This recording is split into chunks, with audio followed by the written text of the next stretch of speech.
Okay, so we're starting, and we need to go for a few more topics here related to group policy. One more, maybe Applocker related questions may have come in the exam question, Raj? Applocker, anything related to Applocker in your exam question, if you remember. No such word, right? Probably I've seen, but I have to review again.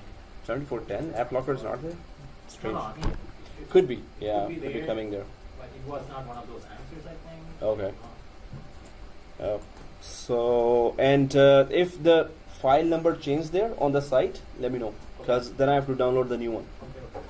So, okay guys, so let's get going, and if we have started our machine, so we can just go ahead with first the Applocker, then the desired state configuration, and then we have OfflineDomainJoin,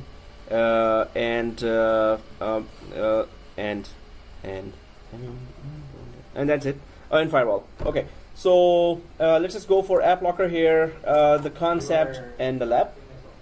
Oh, you need the board as well? Okay. Make sure our laptop is plugged into the power. Oh, okay.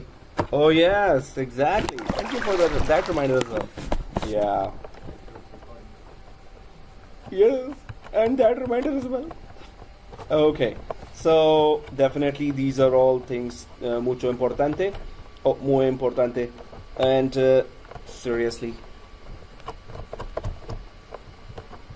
Okay, done. So Applocker first of all, and am I recording? Yes, I am.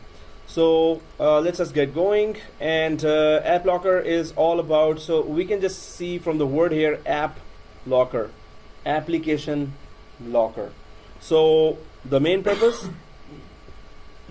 is that you want to not allow any specific application to run on those thousands of computers, Windows 8, Windows 10, Windows 7, right? So maybe you have specific application name, .exe file, version number of application, edition of application. You can just block that application across the domain on all the computers if you want. So there was this software restriction policies, the name that was doing the same thing of blocking the applications in Windows 2000 till Windows 2008. Now, then they introduced Applocker, which does the same thing, or much better than that. So Applocker is for OS from Windows 2008 R2 and onwards. From 2008 R2 and onwards, they introduced Applocker. So they can be implemented simultaneously as long as they are configured in separate policies. So you can implement software restriction policies as well as Applocker as long as they are separately configured and are not conflicting with each other. But let's see what they are. So software restriction policies allow all apps to run and then deny a specific software, while Applocker denies all programs to run, and then we allow which program we want to run, right? So it is like firewall. So firewall first stops all communication. Now whatever communication you want to add, you can just add that specific communication, right? Suppose DNS communication you want, suppose. So just like that, Applocker also does that. But Applocker has many more features than software restriction policies, but both are restricting applications, right? So, but that's the older version, software restriction policies, and this is the newer version with more features and more options, Applocker. Blocking by the path from GPO, path can be changed, can run from USB drive as well. So suppose if you wanted to block any application by just the path of the application, suppose if the application is on /Windows System 32 / notepad.exe. So you block this path, whatever is on this path, System 32, just block it. So, but still you can copy that application to another path or from USB, and it's gonna run from there still, right? So this is possible if you put that restriction from GPO. Although Applocker is also coming from GPO, but there are other ways to block this effectively. So this is the path here that shows or takes us where to go and how to block anything. But I'm just going for the slide first quickly. And then there are many ways to actually block the application. Certificate rule, hash rule, zone rule, network zone rule. So if an application is started on a computer that has a IP range of 192.168 and the application is Notepad, suppose you create a criteria, right? Or the IP address is 10.0.0.0 and the application name is MS Word. So please block it. So we can just create a lot of types of criteria here. So I'm just going to take it a little more. If the version of the app changes, then we need to run this wizard again. So we need to continuously maintain it. Suppose you block MS Word, which is coming from Office 2010. Now, if somebody installs Office 2013, it will only block MS Office version 2010. You have to run this blockade again, and then in the rule you have to put that, okay, now 2013 block that as well. So you just have to run that policy. It's not, this policy will not automatically update that, version has changed, so let me block that as well. It's not that smart. So if the edition or version of the application changes, you have to run that again and tell that where's that specific file. Applocker in GPMC, so Group Policy Management Console, that's where Applocker is. We're going to be going to that path, but I'm just going quickly to the slide and trying to talk about that. How to lock ourselves out of our own window. There are ways that you could just block C drive itself and it won't let you run anything after that. So if you block a path that actually includes your windows as well and all the files inside the windows, you could just lock yourself out as well. So we need to be very careful when we are trying to put a blockade of just some applications. And so first we always enable the create default rules. First we enable that. So I'm just going to do the lab, but going through the slide. And then we go for generate some rules and then start defining paths. Okay, we're going to block this, we're going to block that. How to automatically create exception rules for applications on a computer. Suppose you block all the application paths, but then 1 or 2 applications are only allowed. You can do that as well. Just block. Anyone knows what is the common path in a Windows environment or Windows operating system for applications? There is a folder, specific folder. Program. Exactly. Program files. So program files and program files, another one is x86. So those are the 2 program file paths that has all the applications. Although we can change the path, but default paths are always program file path. So if we just block the whole program file path, and then we can just create an exception that only allow that application only and block all others. So we can do that as well. And now we're going to go inside and go through the wizard and try to actually implement this. The concept simply is a very simple concept. So let's block Notepad with the help of publisher rule or create a new rule here. So we're going to be creating a rule on group policy, and group policy has to, yeah. How it was implemented, the first or the second step, the implementation of group policy and app. And Applocker. Yeah, the first time. Back. Here, that was, yeah, this one. No, this one. Yeah. Oh, okay. So what was the question? So how is group policy different from?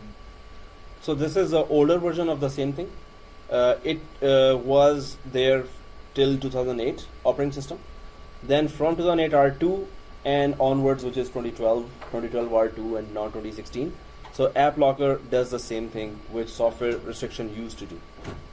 Although it is still here for backward compatibility. Suppose you have across the branches Windows Server 2008, Windows 2003 still you have, and you now have Windows 2012, Windows 2016 as well. So backward compatibility for any blockade of software on older operating system still in your environment, you can go for software restriction policies. For any newer operating system in your environment now, you can go for Applocker. So that's just for backward compatibility. It's available.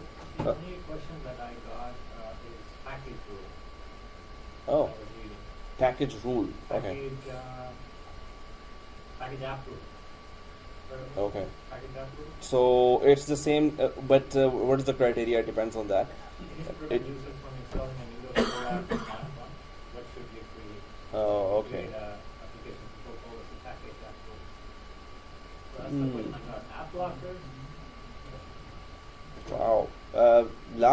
last course actually we discussed in the review this exam file, not this one, previous one, and previous exam file started with Applocker. At least 7 or 8 questions. Maybe I'll, Strange.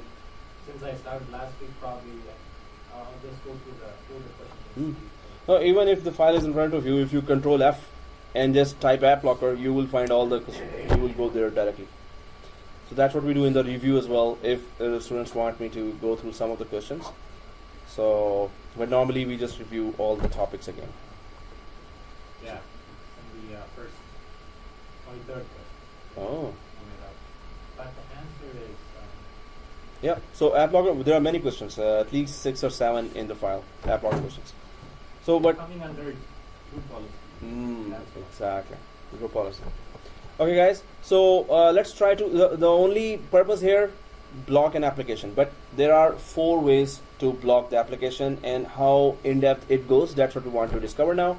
So let's go ahead and try to implement that. It's not a very complicated concept. You just need to block an application, and so we're just gonna go for creating a rule. But where to go to do that? So we're gonna go for. I'm just gonna take you to this screen. So we need to open the group policy. Then we're gonna go for computer configuration. We're gonna create a new policy called Applocker itself, the name of the group policy, GPO, and then we're gonna go for this path. So let's go to our server 1, and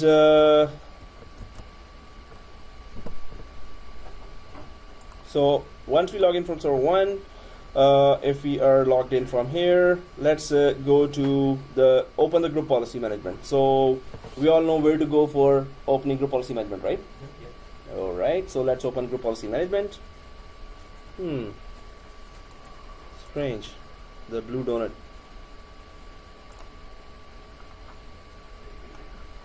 Okay. So I'll just make it full screen, and well, I have to do this. So it's 2 different separate topics, like Applocker and group policy, or it's since every question is on group policy, the Applocker is there.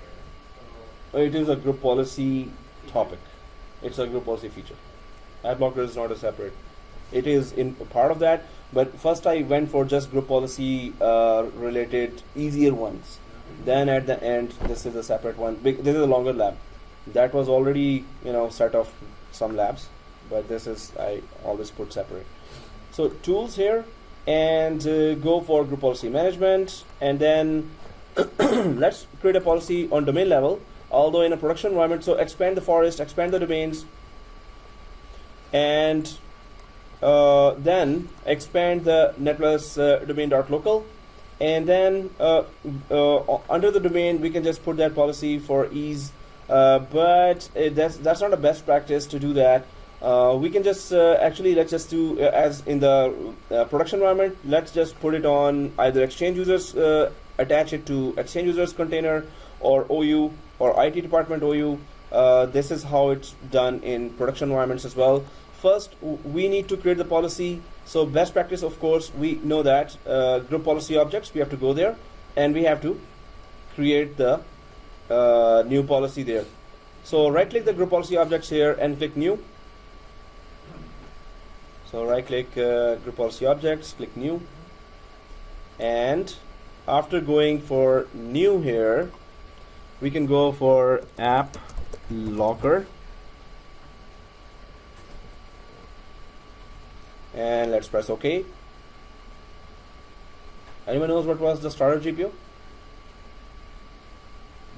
is the policies which are copied to all the policies that we create. So we can also call it as a template GPO, or any policy here can be added automatically to any newly created GPO, right? So always remember, because there would be questions in group policy for starter GPO as well. So let's just press OK here after typing just Applocker, and now let's just attach it to. Do we still have? No, we IT department. Maybe some of us don't have, but we should have Exchange users, right? Exchange users OU. So let's link it to Exchange users OU. How do we link it? Anyone knows? Can you quickly tell me where to go and what to do? Right click where? Right click On Exchange users, exactly. Link and And link in existing. Okay, so link in existing GPO, and once we select that, we Applocker, exactly. So we, Senior. Oh, Senior is not French, right? But we is French, right? We mean yes. We, Monsieur. Monsieur means Mister, right? Yeah. Oui, monsieur. Yes, And C is also yes in Spanish. C, Senior. Oh, okay. We and C. Okay, guys. So let's just go back, and that was just lessons, extra language lessons provided by your teacher. Thank you very much. So, and of course they're free. So, Applocker. Once we go there in Exchange users, so we already know that as soon as we implemented that or configured that Applocker, it will implement on all 390 users here.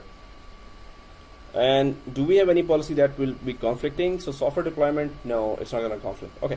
So right click the Applocker and let's go to edit. And once we are inside the editor, we are implementing this policy on the computer. So computer configuration, and now I'm just gonna take the to the path. So you can just go now if you are seeing this. Computer configuration, expand the policies, then expand the Windows settings. Policies, Windows settings, expand the security settings inside the Windows settings. After security settings, you can go way down to application control policies. So everyone's following that, right? So computer configuration, policies, Windows settings, expand that. Security settings, expand that. Then application policies way down, and then Applocker.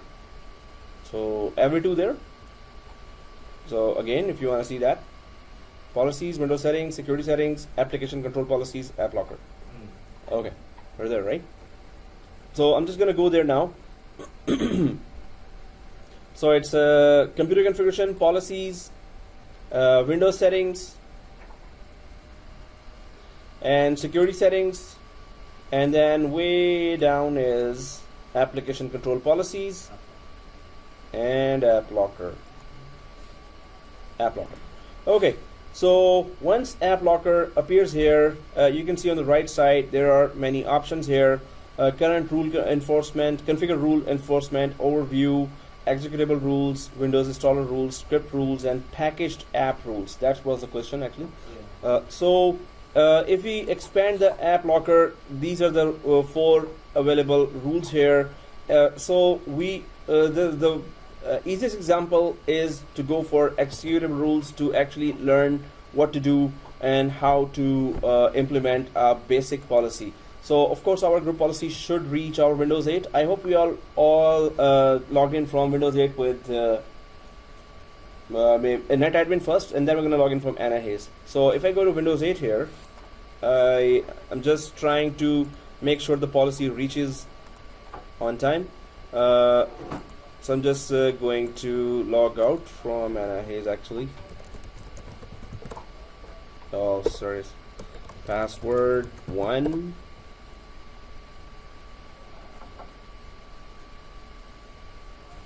And sign out.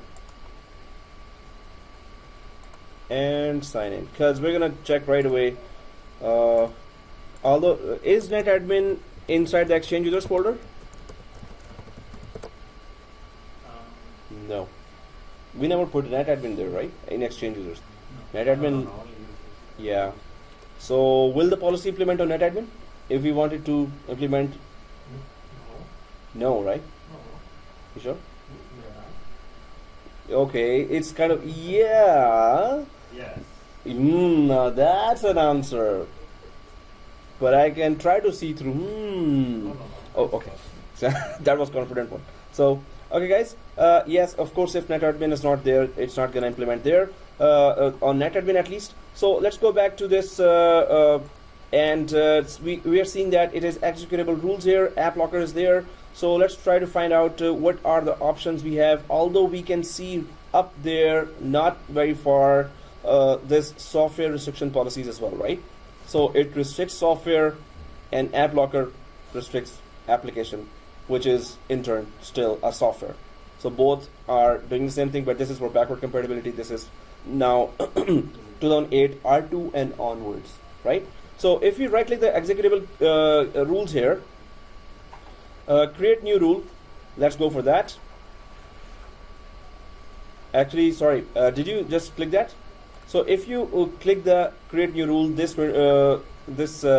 window opens, but I'm just going to take you back to the slide here, because first we are supposed to click the default rules, and for that, blocking the path, yeah, we do that. So Applocker import policy, seriously, that's not part of the Applocker. So I'm just going to show you, yeah, executable.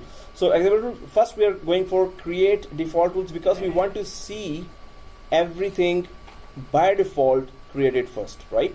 So instead of creating a new rule, first we're going to click the create default rule, so it will show us what are the default rules. So I'm just going to go back here and cancel this page that was open, cancel this page which was open, and first is right click again, the executable rules, and now you see create default rules. First we're going to click that. So now you're going to see, after you click that create default rules, I've clicked it, you can see the default rules created there. Now what does the default rule say here? If I want to double click first one, the top one, double click that, so now it says that all files located in the program files folder allow everyone. Okay, for everyone everything is allowed, right? So this is the first tab here. If I go to the second tab here, paths, percent program file, percent, of course it's the same, it's the actual path. Here we just write it, here we have to actually give the path here, right? So whatever's in the program files, just allow it. So that's where all the applications are. And exceptions, if you don't want any application to be, suppose you deny here everything and then add the exceptions here, that okay, allow notepad, allow calculator, allow any other application, if you want to go for the deny everyone first. So and of course this is everyone, you can remove everyone and just put exchange users there, or the security group. Actually this is not OU, this is a security group. You can just put accounts department security group, and only employees of the accounts department will not be able to open that application.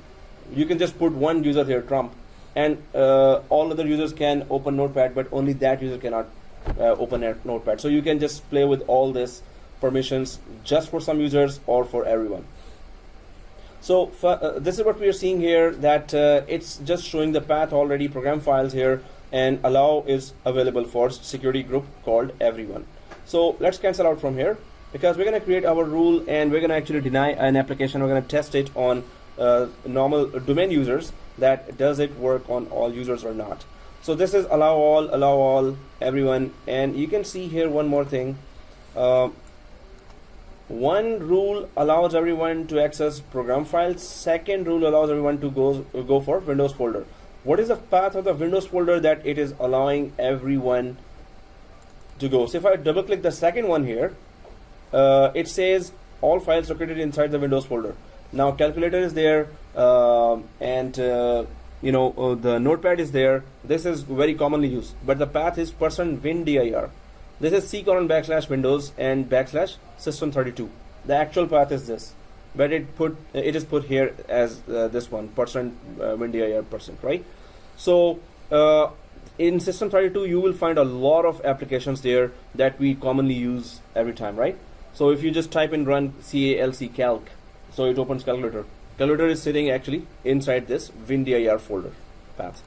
So these are common applications that you would want, these are common folder paths that you would want open for all the users. Although they cannot go inside the Windows with their accounts, but they can still use those applications with the common icons of those applications. And of course there's that rule for administrators, default rule, all files, whether it is in program files and it is in Windows folder, administrators have access to everything. So let's get going with our executable rules here. Right click now, and now let's just create that, create new rule. So once we go for create new rule here, before you begin opens, and the first introduction wizard opens. Let's click next, and let's click deny. So select the action. We're already saying deny, but we have to still decide what application to deny here. So let's click next here. Now there are three ways you can deny this. publisher, select this option if the application you want to create the rule for is signed by the software publisher. So any application signed by Microsoft or released by Microsoft, like MS Office or those calculator and notepad applications, these are proprietary Microsoft applications. So you can just you can just say any application by Microsoft, deny it, which is dangerous, of course, because everything is by Microsoft here. So but publisher based we can do. Then we can go for path, of course, that we already know that whatever path you just give it, and that file name here, it's just going to not let that file open from that path. But why do you have an option that publisher, if everything is Microsoft, if it's not going to work, then why do they have an option? So don't select Microsoft. There is VMware. There is all other companies with their third-party application. WinZip. There is 7-Zip. So all just block the publisher. But publisher option, even that also allows you that publisher is Microsoft, but block its previous version, 2010 application, maybe 2003 application. You can have further more options in publisher as well. And plus, it's publisher for any vendor, not only Microsoft. Yep. So this one allows users to run some program. Yep. What about installation of program? So you cannot install as well. Yep. And I'm just going to send you a file, 7-Zip or WinZip. If I think they are already there in your ISO folder. But we're going to check that. So this is just Notepad we're trying. Then we're going to put a third-party file here, and then we're going to check with that file as well, right? But yeah, you were saying? In the panel before this one, Previous. you have to put exchange users. Everyone is like everyone, but yes, that's restricted to. So NetAdmin can open it, but any Exchange users cannot open. Actually, that's a better scenario than going for everyone. So yeah, we can go for specific as well. So even that's even better scenario. So let's just go for that. Just click back, guys, and let's just add. One problem here. Can you add a OU here? Tarun is saying no, but can we add an OU here? This is a okay. Let me just show you now. Click select here. So Exchange users is an OU, right? Yeah. So if I go for Exchange and check name always, if it's there, EXCH, if it's there, it's going to give us, right? So if I check name here, it never adds OU unless it specifically mentions here. If you go for object types, group is there, OU is not there. So if you go to object types here, it only goes for groups and users and built-in security principles, which are also groups. So it never selects OUs. And Exchange users is an OU, organizational unit, right? So if we had created a security group for those guys, then we can just go for. Did we create a security group for that? Okay, let's make this scenario. Sorry about that. A frog is stuck in my throat. Grip it. Frog. Oh, yeah, grip it. Yep. Yeah. So it's like get out. Okay, guys. So here, let's just quickly do that. Let's create an Exchange users security group, and it should not take us more than 2 minutes, right? So if you go for, let's just quickly go to Server Manager. Keep that window open, and go to Server Manager by clicking that option here, Server Manager, and then open Tools, Active Directory User and Computers. Active Directory User and Computers. I think myself and Sajid both had yogurt today in the morning. So we're like, okay. So let's just go ahead. Here, how quickly can you make a security group that has all 390 users, Exchange users? So let's go to Exchange users here directly, or you don't even have to go there, but let's just create there as well. So right click Exchange users here, and new, and group. So let me see if everyone's there. Everyone there, right? So Exchange users, new. So yeah, it's on the screen as well. Yep, Exchange users, new, group. Oh, okay. You're there, right? Yep. Or is a score update? No, okay. No score update. Okay. Ah, okay, not bad. Okay, no, I don't know what that is, guys. Okay, for the video. So group. So let's just put exchange users without space. OU is also exchange users, but if there's a group, it's only going to start for a group. EXCHANGE users. Ah, okay, thank you. And let's just press OK quickly. That's it. Put the name and press OK. Once we press OK, exchange E. Oh, E. Oh, there it is. Yeah, this one. So double click that exchange users. Double click and go to members. Members. And then click add. Click add. Now, can we add all the users in exchange users this way? I just want to add in one go all the users. Yes, just fully put exchange user. So there is another way. Okay, I'll just try to check that. No, there's no. It's not still going to select OU here. There's another way, guys. You cannot put this way all the users. Oh well, if you can, let me know. But anyway, No, we'll put the name of the group. No? which group? Exchange user. But that group is empty right now. Okay. There's an OU here, and there's a security group we just created. We OU already has the users. We have to pretty much export the file from the exchange, saying all the users from exchange to the group. That will be a long process. But let me give you a very shortcut. Users and add to group. Yes. Okay. So cancel out from here, because here you can just select one user, second, third, fourth, fifth, sixth. Just put the names and then it will select. So cancel out from here. Do you see all these users here? So I have a. Did we create a downtown here as well? Users. No, it's an OU.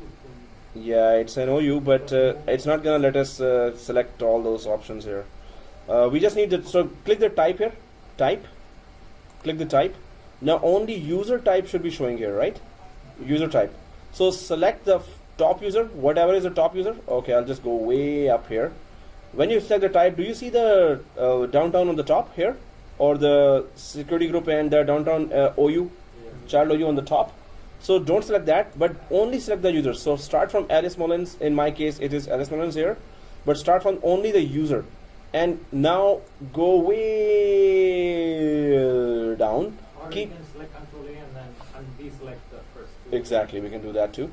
So just keep pressing the shift key and select the last one. Keep pressing the shift key and select the last one. Now all are selected here. Or Control A and then deselect those two. So now we can just quickly add them all to that exchange users group. How? Right click and add to a group. Add to a group, everyone there, right? And which group? Exchange, EXCH, and check name. And there you go. The group comes here and press OK, and that's it. Done. See, it took just 10 minutes. Okay. Okay. Add to a group. Yeah, so right click here. Did you select all? Yeah. And right click and add to a group. And EXCH and check name. It will just find that exchange user security group. So there's exchange user security group, there's an exchange user OU, and of course they are totally different things. So press OK here. Exchange users, and always check name, guys. Always check name. So once you press OK, all the users are now members of this security group, right? So if I go way up here and now double click that exchange user security group, double click that exchange user security group, the two face here, and members. So now you can see all those members here. So click cancel here. So that was the quickest way to do it. Okay guys, so minimize this. Now, is that window still open in GPU? The app locker window? If it is still open at this page, everyone there, if I'm going too fast, let me know. So I could go faster. No, just kidding. So, okay, click select here. And now we can replace everyone with exchange users only. So EXCH and check name, yes, it completes that. Always it spell checks it. and press OK now. So instead of everyone, now we're adding exchange users only. So NetAdmin will not get this Applocker policy, but any one of those users will get this policy. So now exchange users is there and it is deny. So click next here. And then we go for, there's a path. We know the publisher that, okay, it's the publisher thing. You can go for, and then there's a path. What is file hash? Select this option if you want to create a rule for an application that is not signed. I'm So- lost here, sorry sir. Yeah. Because I closed the file. Oops. Oh, okay. So do you have the group policy open with this path? GPMC open with this path? Okay. So do you see the executable rules? We down here. Okay. So I'll cancel it. And do you see this Applocker policy? It will be tools. Again, I'm Oh, okay. So I'll just close this one as well. So do you have this one here? Group policy management console. Yeah, tools, group policy management console. And then go to exchange users inside group policy management console, and then Applocker. Right click, edit, and then computer configuration, expand policies, Windows settings, and then security settings, and then way down here, application control policies. security settings. I have it. Yeah. After security settings, you have to go to application control policies. This one. Okay. So local dispatch unit. Thank you. Woo. Application control policies. Are you in computer configuration or user configuration? User configuration. No, computer Go to configuration. computer. Mm. Okay, minimize this so that you don't want to Windows settings, right? Windows settings. And then Security settings, security settings. and then go way down. Application control policies. So you're on Quick Info or what? Okay. So, huh? 110. Okay. So, huh? Hey, you're also on Quick Info? Oh, curiosity. Okay, guys. So application control policies and Applocker. Minas, you're there? Okay. Right click and expand that and executable rules. And then right click here, create new rule. No, but Applocker after that. Yeah, see this? Applocker, then this. Go here. And go here and right click this. Now you're gonna see the board, you know? Yeah, go here and click that. Click this. After you click this, then you click this.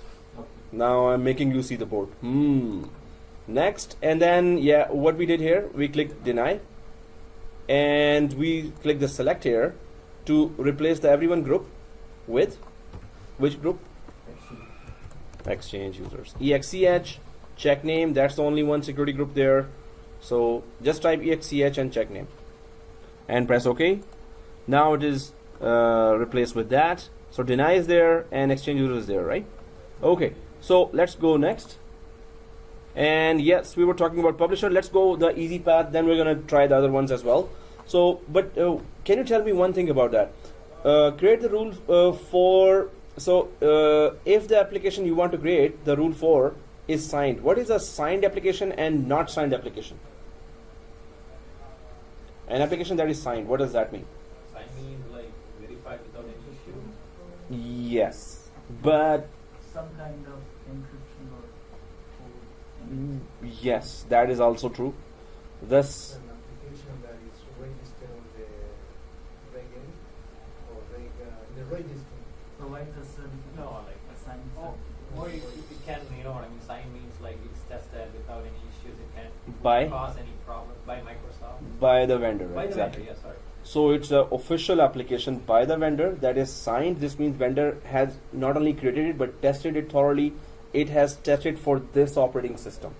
So that is called signed. And as you said, it is encrypted with some identification code by the vendor, that it is our application, we have the full copyright on that, right? Application. So it's signed means that. So it is officially released by the vendor after proper testing and putting that identification code inside. Not signed is that select this application if you want to create a rule for an application that it is not signed. Now you're installing some third-party application. It could be you would have downloaded from anywhere, any version. Sometimes there are applications that are not properly updated. Maybe the company just gone, or it's not properly secured by the company, not regularly maintained by the company. There are many companies with some applications that are third-party tool testing software. Exactly. So it is an application that is not signed or officially. Maybe the vendor has tested that application, but not on this operating system, specifically on that. Maybe not on Windows 7, maybe not on Windows 8. So it's not properly signed means something is missing with that, and you have to be a little careful about it. Although we can just go to software sites and we can download all those and they just work.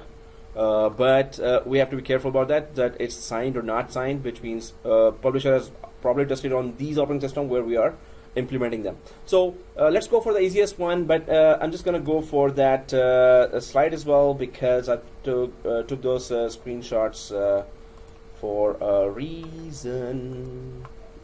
Okay, so we're going fine here, and this is what we're starting, and yeah, we're denying for a specific group. Then we go for Notepad directly like this. So we're going to discuss the whole thing here now, and yeah, I have not put that. So okay guys, publisher, and then let's just go next.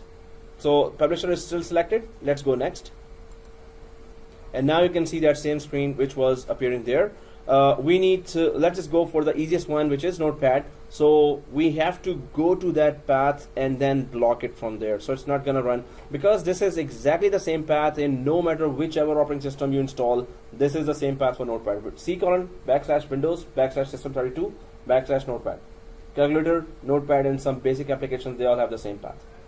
So in every operating system, it's never different for server or client. So let's go and check for the easiest one. Then we're going to go for a little more complicated one. So click browse here, and we need to go to that path, guys. So those common applications are never in program files.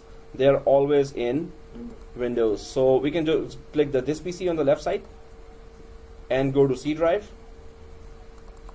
and then go to Windows directly, the folder for Windows in the C drive, and then we go way down to System32. Z's one, System32.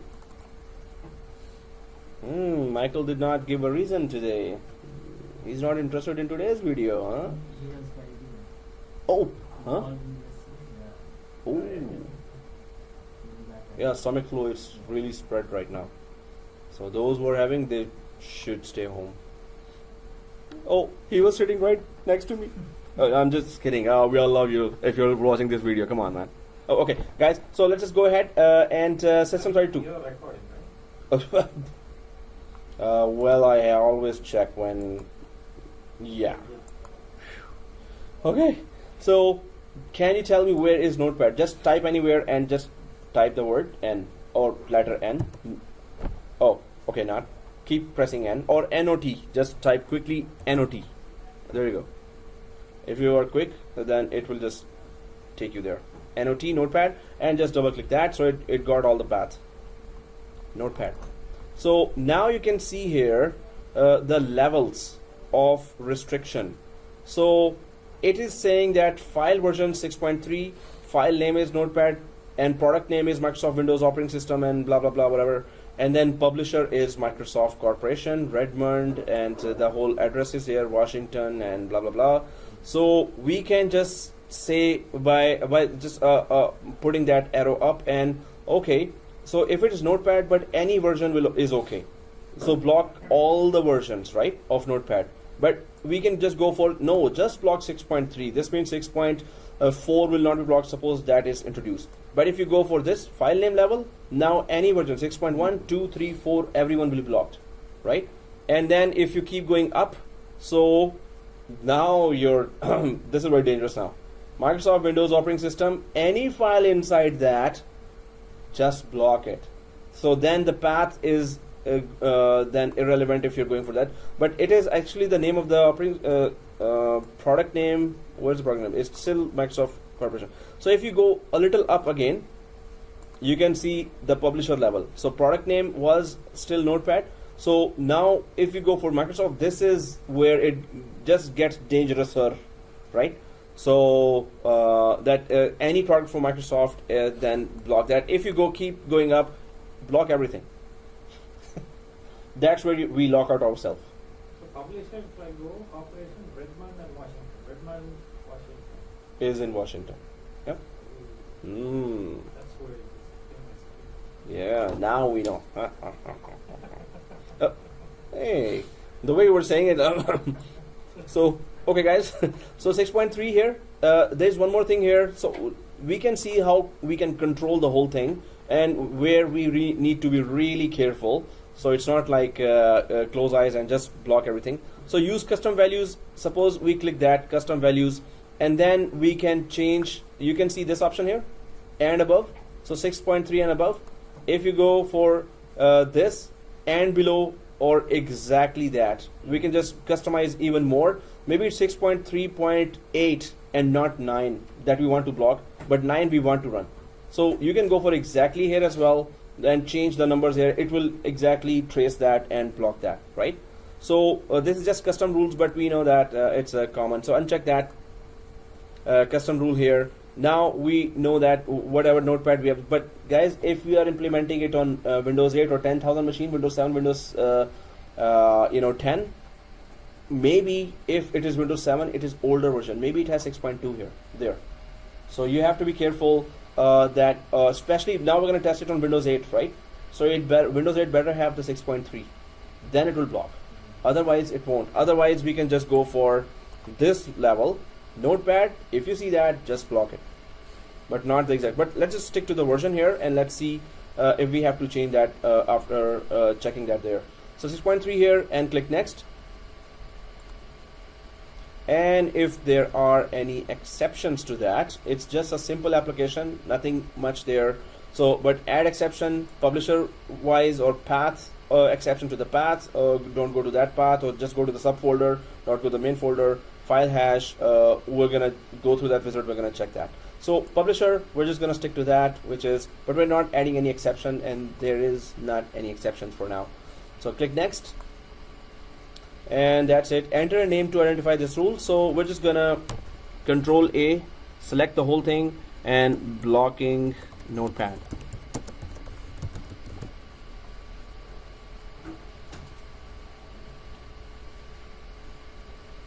And next, blocking notepad. Oh, create. So blocking notepad, and that's it, create. So once it is created, now there's a deny rule here. So there are allow rules here, and now there's a deny. So allow everyone and Windows folder path. It is allowing everyone, and notepad actually lives inside the Windows folder path. So if there's a deny for a notepad or any application inside Windows part, and there's a allow, what will implement? Sorry, repeat the question. If there's a full deny and there's a full allow, so it is allowing the same path where we just denied something. Yeah, right. Sure. Yeah. Okay. Now that's the confidence. Oh. Okay. So what command we run right after making change to a group policy? Group policy update. Well, yeah. What is the exact name of command? GP update force. Yeah, GP update is that. Exactly. You already, gave way. Otherwise, so I was gonna test all others. Tarun has already done this course 3 times, or actually full MCSA. And he has certificate. You have certificate as well? Certification? Oh, okay. Okay. Now I've credit that. Okay, so, but anyway, no, it's okay. Purely using sample question file. We can always say that. Okay, guys. So this is deny, and let's just quickly check that now. But our group policy has to reach to Windows 8, right? So first we always close the editor. Second thing, we run the command /force, gpupdate/force. So close only the editor, do not close the gpmc. So close the editor, but group policy management console should stay open.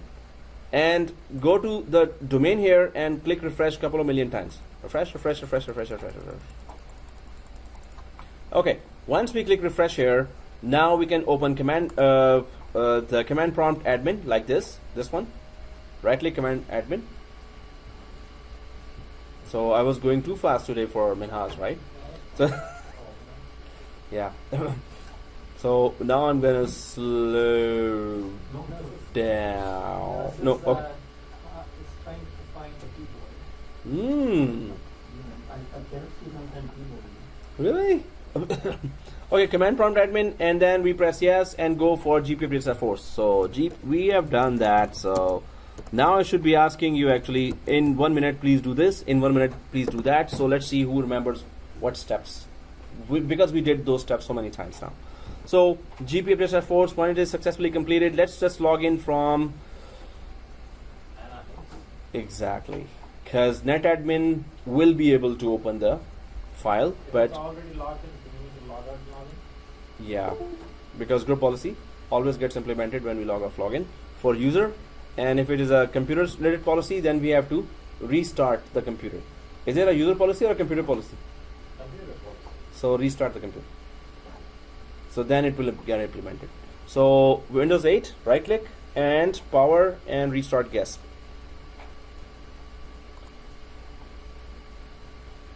So computer policy is always restart, or gpupdate/force also works. If you don't want to restart, not always works. It also works, but it does not always work. That is a problem with that. Since we are just doing the testing environment, We should have- virtually doing it. We need the group policy to reach here, and we need the result right now because we need to go ahead. That's why I was just because after testing GPU, so always that's a good idea. Always test for gpupdate/force on the client side as well. Many times it just implements right away. So now it's restarting. Okay, restarted, and let's log in from any of the Exchange users, security group users. So I'm just gonna go for Anna Hayes, ANA.HEYES.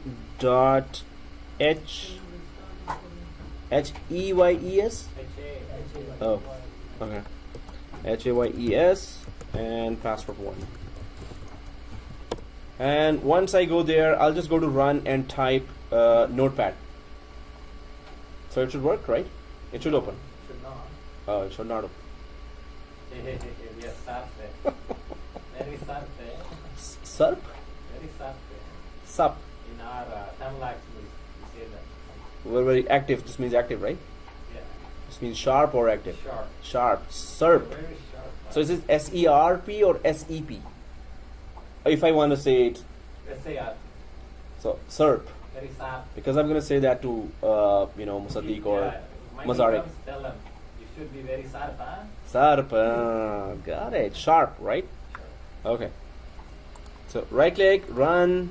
Nowadays, like even the white people are mocking Tamil people. Oh, that should be very No, SERP. no. Did you watch Russell Peters mocking? Oh, yeah. Something similar to that. Oh yeah, Russell Peters. So it's been long actually. So Notepad and press OK, and there you go. It opens. Huh? Ah, Hmm? good version. Let's check the version. Now. Exactly. How do we 6.3 version. This one. really? Yeah, which one So do we open want? Notepad, help about Notepad on Windows 8, 6.3, but We blocked 6.3, right? yeah, and it opens, right? So okay, suppose I go for exactly that path, although it should not open at all, but I'm just going to go to that path. It is executed from that path, so of course it will execute from here, but I'm just testing that I will go to the same path, Windows, and then go for System 32 directly. Although if it opens, it will open from here. I'm sure about that. So System 32, and just type not. And there you go, the Notepad. So double click that. Oh, it opens. If I just troubleshoot once more and I put here through netadmin GP updates at force, maybe the policy did not reach till now. So and then quickly GP update / force here, and oh yes, one more step. That's why I had 6.3.9. That's for the command prompt. Yeah, it's not the notepad. So no, but there's one more step we missed on the, or I missed on the. So yeah, it's not gonna work, guys. Just close that notepad and just stay. Keep these. Don't close anything else. Just close the notepad itself. Just close the notepad. One more step we were supposed to do. Yikes! That's why I had that slide. Oh my gosh! And then we answered wrongly. Notepad works, right? So we should have said yes. Yeah. Right now it is still not supposed to work, but we missed a step, and I did. You know that. Now I know that. Yeah. Now So- you know that? You sure? Okay. Or you're missing with this? I'm still so yeah, I'm just going to show you one more step right above that group policy. There was one more step that you have to enable or make automatic one file there. One more, yeah, system services, and then this is, we have to make application identity service as automatic, as on client machines it's normally on manual and not started. So application identity lives right above this, where we went for application control policies and Applocker. If you go way a little up, the fifth one is system services, and inside system services we have to go for application identity. So I'm just going to go back here to the server 1. Yeah, I get a lot of questions on application identity. Okay. Now So- I know. I'm like, why they are putting application identity? Okay, let's go back. Okay, now I know. So we keep doing labs, and yeah, many students repeated the labs at the end of 7412 when they did the last course. Then they started again from 410, then 411, 412 at home. They did all the labs and they were in contact with me. Okay, I'm still getting an error there. I was like, hey, you did that before? Yes, but can you help me? So we were doing that together even then. So that's one time doing lab is not good, not enough. Okay, guys. So here, let's just go to Exchange users on server 1. Everyone there, right? So Applocker, and then right-click Applocker again, edit again the Applocker, and then computer configuration, policies, Windows settings. Are Yeah. we going back to the same spot? Yes, exactly. Let's go back to the same spot. Not exactly same, but yeah. Security settings. So computer configuration, policies, Windows settings, security settings, system services. This time. Yeah, you were saying? Again, it's the Applocker policy, right? This one, Applocker. So we are in the editor of Applocker, everyone, right? Yeah. What happened? I am. You am or you am not? Oh yeah. System service application identity. Okay. I Okay. opened the box. Okay. Cool. And computer configuration, policies, Windows settings, security settings, system services. Everyone there? And then application identity. And then application identity is this one, exactly. So application identity service has to be open inside every client, so the client could actually receive that restriction of the software. So double click that application identity, define this policy, just click that button, and automatic. That's it. Define this policy, automatic. That's all. Apply, So and we are making the application identity service to start on Windows 8 as well. to That will client. detect this policy. Okay. Yeah, So the client can identify. exactly. So the client can actually implement that policy. If this is not open, we just saw the result that policy is not implemented. Okay, now we have to do a PB update again. Why? Yeah. Why we didn't do this before? Because I forgot. No, but they Oh, okay. before. Huh? Remember, we created this service specifically For Applocker. identifies the application, like what kind of application is running on the application. This service is just Since we can able to open the notepad of client machine, right? So Which is an application. which we should not open. So we missed the step. So that's why it's doing. But it's not gonna detect anything else. It's not. We can grant it to previous policies that we created, right? It's only for this one specifically. So okay, guys. So application identity is there, and of course we have to close the editor again. Restart. Yes, and GP update at force on server 1, and then restart the Windows 8. So on server 1, first only close the editor, and then we go for again up arrow and GP update at force on server 1. Enter.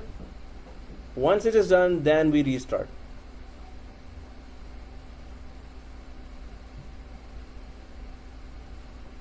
Oh, come on. No, Okay. that Yeah. was preparing notes, right? I'm gonna take a copy of.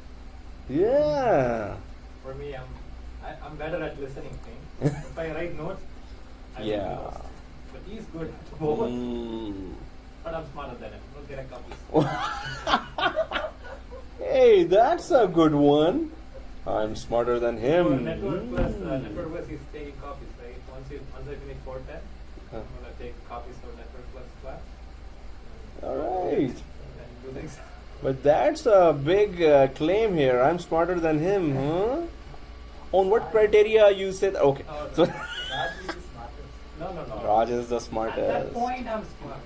Oh, perspective, I'm in smart. that perspective, that let him work hard and I will, enjoy the fruit.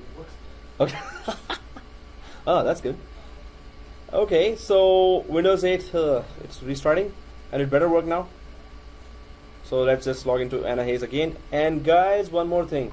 Anna Hayes was part of the security group because there was a downtown yellow folder there as well. There was an extra OU there as well. Yeah. We shifted some users there in that folder.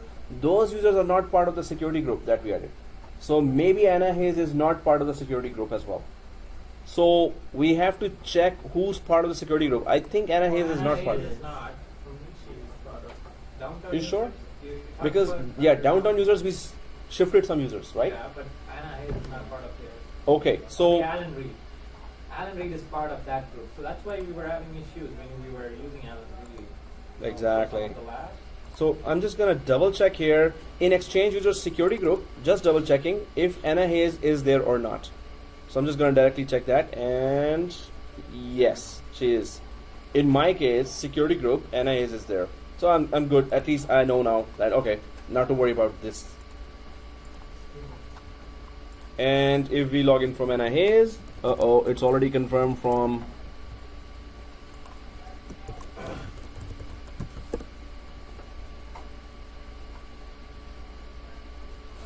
Taking this much time logging means it's something getting the policy. Well, could be anything actually. Otherwise, one policy, it doesn't take that much time. And it is still opening. Yay! Huh? That's not fair. Are you missing another step? Okay, let's check that. Oh no, I'm sure I'm not missing any other step. Yo, watch, and he's gonna give this as an assignment. Oh yeah, this is an assignment, guys. So now, He's gonna figure out he's gonna give it. yeah. So by that time, I will figure it out. Oh, I'm saying the whole thing in the video. So okay, let's just follow up with the steps here. Everyone has full, and deny is Notepad 6.2. Everyone, let's go for everyone, guys. So that's the only difference between the slide and this, although it should work for that specific user. But okay, one more thing here, but still just for the Notepad app, we can increase the bar to implement more restrictions on wide scale. But for so anyway, that's everyone is one thing that we did not try. So we have to do it again. Restart again. That sucks. Oh, okay. Why you are trying? Yeah, dragging. It's not me dragging. It's just not working. That's all. So, we can troubleshoot, or we just leave it to 2 o'clock, and then it will not be dragged. Yeah, this is troubleshooting, right? Or we can do this as a so Really? We have to try with everyone, right? Yeah. So we have to follow the video that it should work, right? There's no other step. Yeah. This is the easiest lab actually. Seriously. Guys, can you learn something else? Since you know what needs to be done. We All have need to the. find out if the notepad is not open or. Oh, then I will help you one more thing. Actually, this lab, Applocker, this is the lab we did with the last course.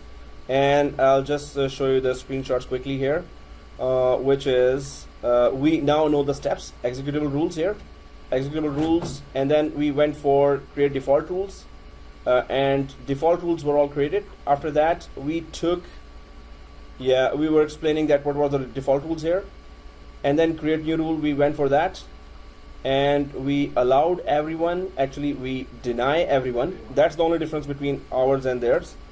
And then we went for publisher there, and then we went for the path here, but we gave a separate path where there was Firefox there, an application, and 7-zip application. So, and then Firefox we selected here, and that's it. We just went to that path and just selected Firefox exe file, right? We put that Firefox in the Windows 8 as well. So then we just that's it. There was no publisher. Firefox is still a signed application. Yeah, it is from the company Firefox itself. Okay, Yep. So that's why we went for the publisher still, and we changed the name here, deny Mozilla Firefox, and that's it. The only difference between us and that is that it is on everyone, right? So I can, because I will just be able to do that quickly, so you know it always gives. And then the second one was allow. So the main thing here is that without further ado, but if we can determine this, so you don't have to follow that, or you can follow that, but it's kind of that thing that we know that it may work with that. So I'm just gonna one last time security group, but this time we're gonna be very, very fast. I'm just changing the that group to where's the network? Application control policies and Applocker. I'm just quickly doing that. If anyone is fast, you can do that too. And there is the deny rule. I'm just going to double click that and just select, go for every, check name, press OK, deny is there, apply, OK, and now it's everyone. That's the only change we made. Close that application or editor, refresh a couple of million times, go for GP update /force and up arrow. GP /force should be completed, then we go for that.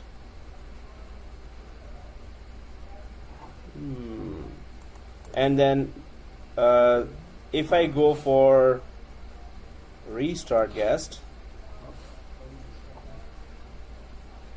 so I just changed the security group to everyone, but that's the way. But so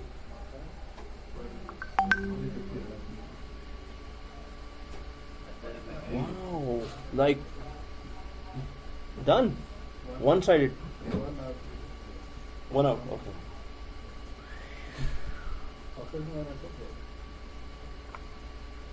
Ooh. So this means the final is hopefully with our best friend. Okay. So yeah. You understand right away. So we are the best friends, right? Yeah. The two nations are the best friends in the world. In the world, other countries give examples. See, live like those two guys, two neighbors. So, guys, did you try? Yeah, scale up. Ah!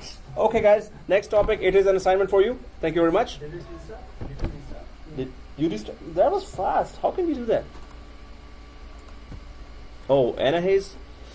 Okay. Oh, one more thing, guys. Now you're gonna say, oh, now he remembers something else, huh? We tested that on the same computer. Okay. Same domain controller. So Anna Hayes, while I'm starting this, because everyone is denied, so I'm going to server 1 here. Hey, it should be denied to server 1 as well, right? Do you still need to log in do with did you do the application identity after Sorry, the yes. second time or no? No, Because it's you did already done, right? So first one, yeah. first time we did, right? But you all you create it second time, right? Application identity has to be just started once only. Once. Yeah. But even though if you create another rule for denying it, That's it. If once it is enabled, it That's it? stays enabled. Yeah. okay. Okay, guys. So We it's went from server 1, no? Because we are logging with net ID. yeah. This path was actually still available, and everyone was still denying. And Notepad, see, it is. See, it is. It is still working. Okay. I was just looking for the timing. See. Okay. So it's not everyone. Yeah, it's not everyone as well, and this sucks for a lot. Okay, so if you just follow this screenshot, if I'll send you this Applocker, if you exactly follow this with 7-zip and everything, it's gonna work because in last course it worked fine, and we just tested that. Why I don't know why I diverted to just going for Notepad. Huh? Oh, you, okay. So yeah, it's like okay, guys. So we have spent this much time to for this. So let's see if we can figure this out or troubleshoot that after 2 o'clock or as an assignment. So whatever doesn't work here is an assignment automatically. Yeah, That's a you new can rule send that, from this course. File. I'm gonna go home and do that. And see. No, but Notepad, these files, it will work even if you do now. It's gonna work like But this. For Notepad, there's nothing else, right? What you did. So I will troubleshoot that after 2 o'clock. This is really, that was the simplest one. Okay, anyway, but this one, 7-zip and Firefox, easy. It will work. So We need that file, please. yeah, sure. I have this file, and this file is I think in your ISO as well, but I'm gonna send you an email as a Dropbox. We had a lot of questions for the the application identity and Applocker. Seems like I have to do this lab. Cool. So okay, guys. So this is one thing, and see, that's how Applocker works. Now let's go for the next topic. Let's go on. Oh, let's go home and do the next topic. Here I'm just no, at 2 o'clock I'm just gonna check that what is it, because we can do troubleshoot now as well. Can you But do it on break so that we go and grab a coffee? yes, sir. Thank you. I'll do that. Sure. Why not? Huh? Okay. So so let's just go ahead and try another topic here. I'm gonna do Oh. Mm-hmm. It says that deny running the 5 version 6.3.4.0 above that version, not the exactly same version, and you have the exactly same version. So I'm trying to Mm. exactly same version. Did you just Google it? Because then we can just put it on. The scale has to be one level up, Yeah. right? Any notepad. No, we still have to test it. We'll see. Oh, but that makes sense. 6.3. Above 6.3 it says Yeah. policy, but we have exactly 6.3. But we put exactly. No, No, we put exactly. Not from you. No, we did not. We did not go for custom. No. We did not go for custom, right? Mm-hmm. Okay, there's that one. Okay, then all we need to do is just properties and then change it to exactly and then test. No, Okay. but did you test that? No, understand. Okay, cool.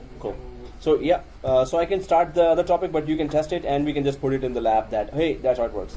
So okay, guys, let's just go ahead, and then there is that first Applocker, and then we go for here desired state configuration. This actually, yeah, I had time today, so I went for the more tougher topics.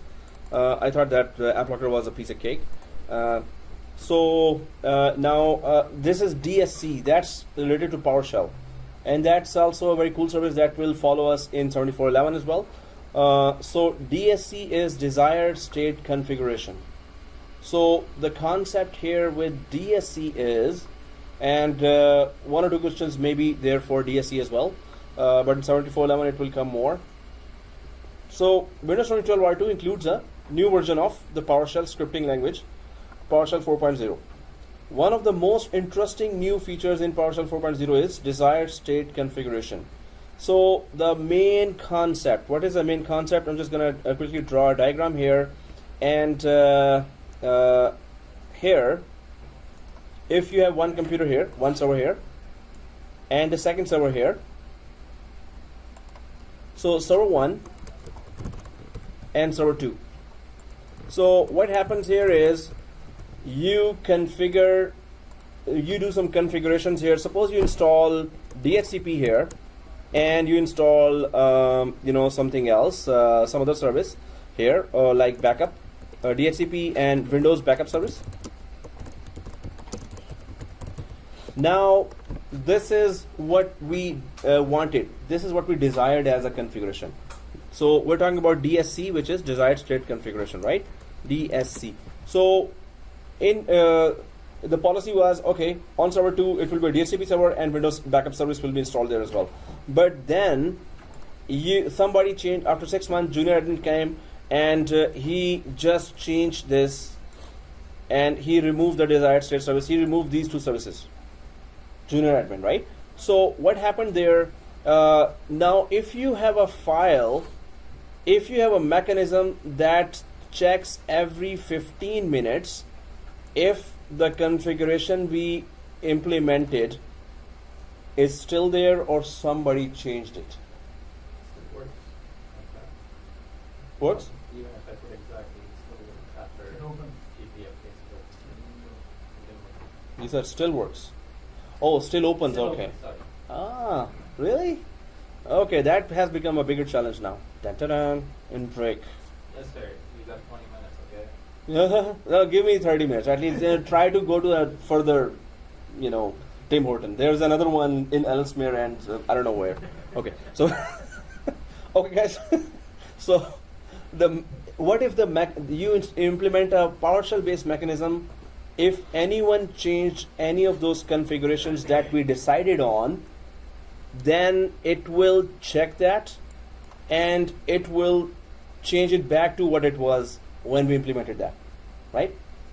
So again, you configured a lot of things here and somebody changes when you were absent. And then this application here, the DSC, it checks it. Wow, that was a bad one. So DSC, it checks every 15 minutes, DHCP is there, Windows service back. Okay, every 15 minutes it's there or not. Then somebody removes it. Oh, after 15 minutes it checks, oh, it's not there? Okay, let me just put it back there again. It's gonna automatically put it back. Whenever you remove, every 15 minutes it's gonna just check. Either it's gonna warn you, that's up to you how you configure it. Either it's gonna warn you only, or it's going to just implement the whole thing again. So this means anyone makes any changes to your configurations that you've done, this script will just come back, check 15 minutes, it's not there, it's going to implement that again. So your desired state configuration, the configuration that you desire will always be there, no matter what. Somebody changes this, you know that your script will just put it back there, whatever you configured, right? Suppose you also don't want it there. You have to go there to DSC and tell it.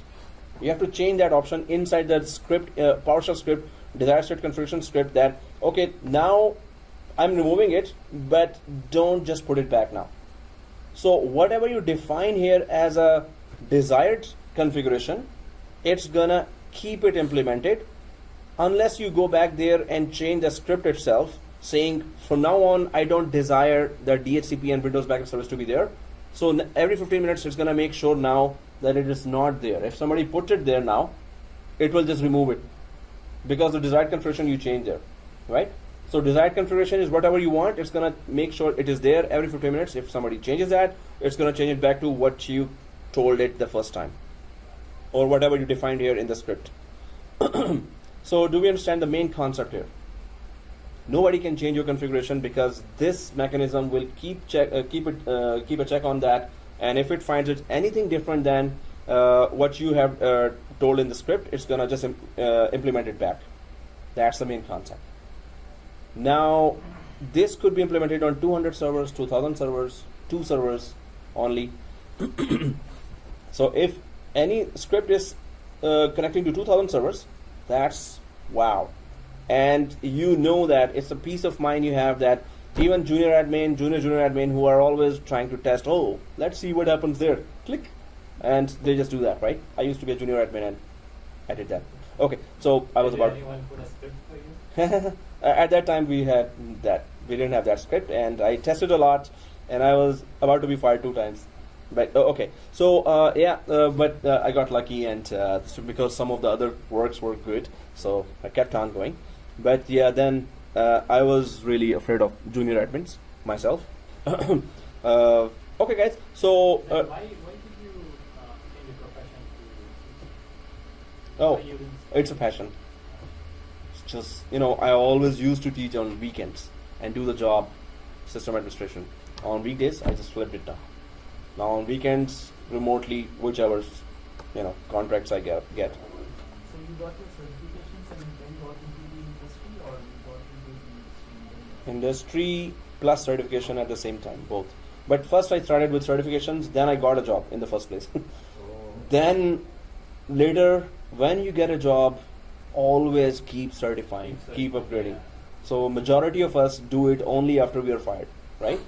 Only at that time we start giving certification. Then so then it's a harsh reality that we discover. Then let's go to interview, and they don't.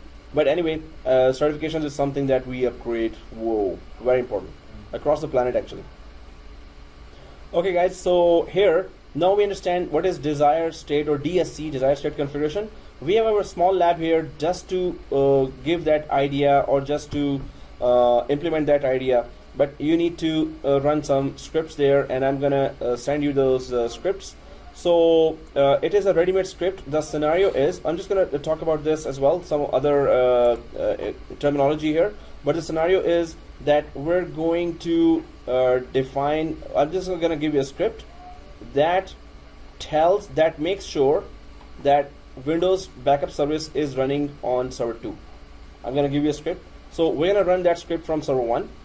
And it's going to make sure that that script is this service is installed, backup service is installed. Then we're going to remove the backup service after implementing this DSC. Then we're going to check after 15 minutes if it already automatically installed that backup service again or not. If not, we're going to just run that script here again, and it's going to make sure that it installs that Windows backup service. Yep. This would cause some server to be like stable. So this is just an example that suppose there is any. Suppose you're seeing that it's supposed to check if all the services are started. Any service stops, the whole application will stop because of that, right? So it is trying to check that as well. Now the main thing here is you can have Exchange server and its big configurations that it will keep an eye on. You can just put any kind of configurations, Active Directory configurations that it will keep an eye on. But those will require that you must create that difficult script there first that checks the whole thing. So we have a very small script here just to give an example of desired state services, right? So it is not only the services, it could be any configuration as well. As long as it could be done with PowerShell to configure it and unconfigure it, then we can give it to DSC to keep an eye on that as a security guard. So, but there are some terminologies here that we really need to understand. DSC is a declarative management system inside Windows PowerShell 4.0 that enables servers to self-provision themselves or automatically implement the configurations during initial deployment, and also self-remediate. Anyone knows the meaning of this word, self-remediate? Remediation just means fix or implement something, and self-remediate, it just fixes itself. So that's what we were talking about just now. So they self-remediate their configuration if it should fall out of compliance with their assigned desired state. So which servers can I manage with DSC? DSC can manage the configured state of Windows servers running as physical hosts or virtual machines in your on-premises data center, as well as virtual machines running on a public cloud platform. So DSC can work on physical hosts, virtual machines, as well as on the cloud Windows Azure. Now, although DSC is included as part of the built-in PowerShell 4.0, but with older systems, you can just download the DSC directly from internet for Windows 7 and Windows XP. But it is already available in all the latest operating system. It is built into it. So this allows you to leverage DSC for managing the configured state of Windows 2008 to 2012 because it is already there. Okay, there is a file called MOF. So that file is the main file, managed object format, or MOF file. We create a file called MOF that has all the instructions inside that, hey, this is the configuration I'm putting there. Please keep an eye on it for me. So the MOF file has those instructions that it is supposed to keep implementing if somebody changes those. So the instructions are actually in the .mof file, MOF file, right?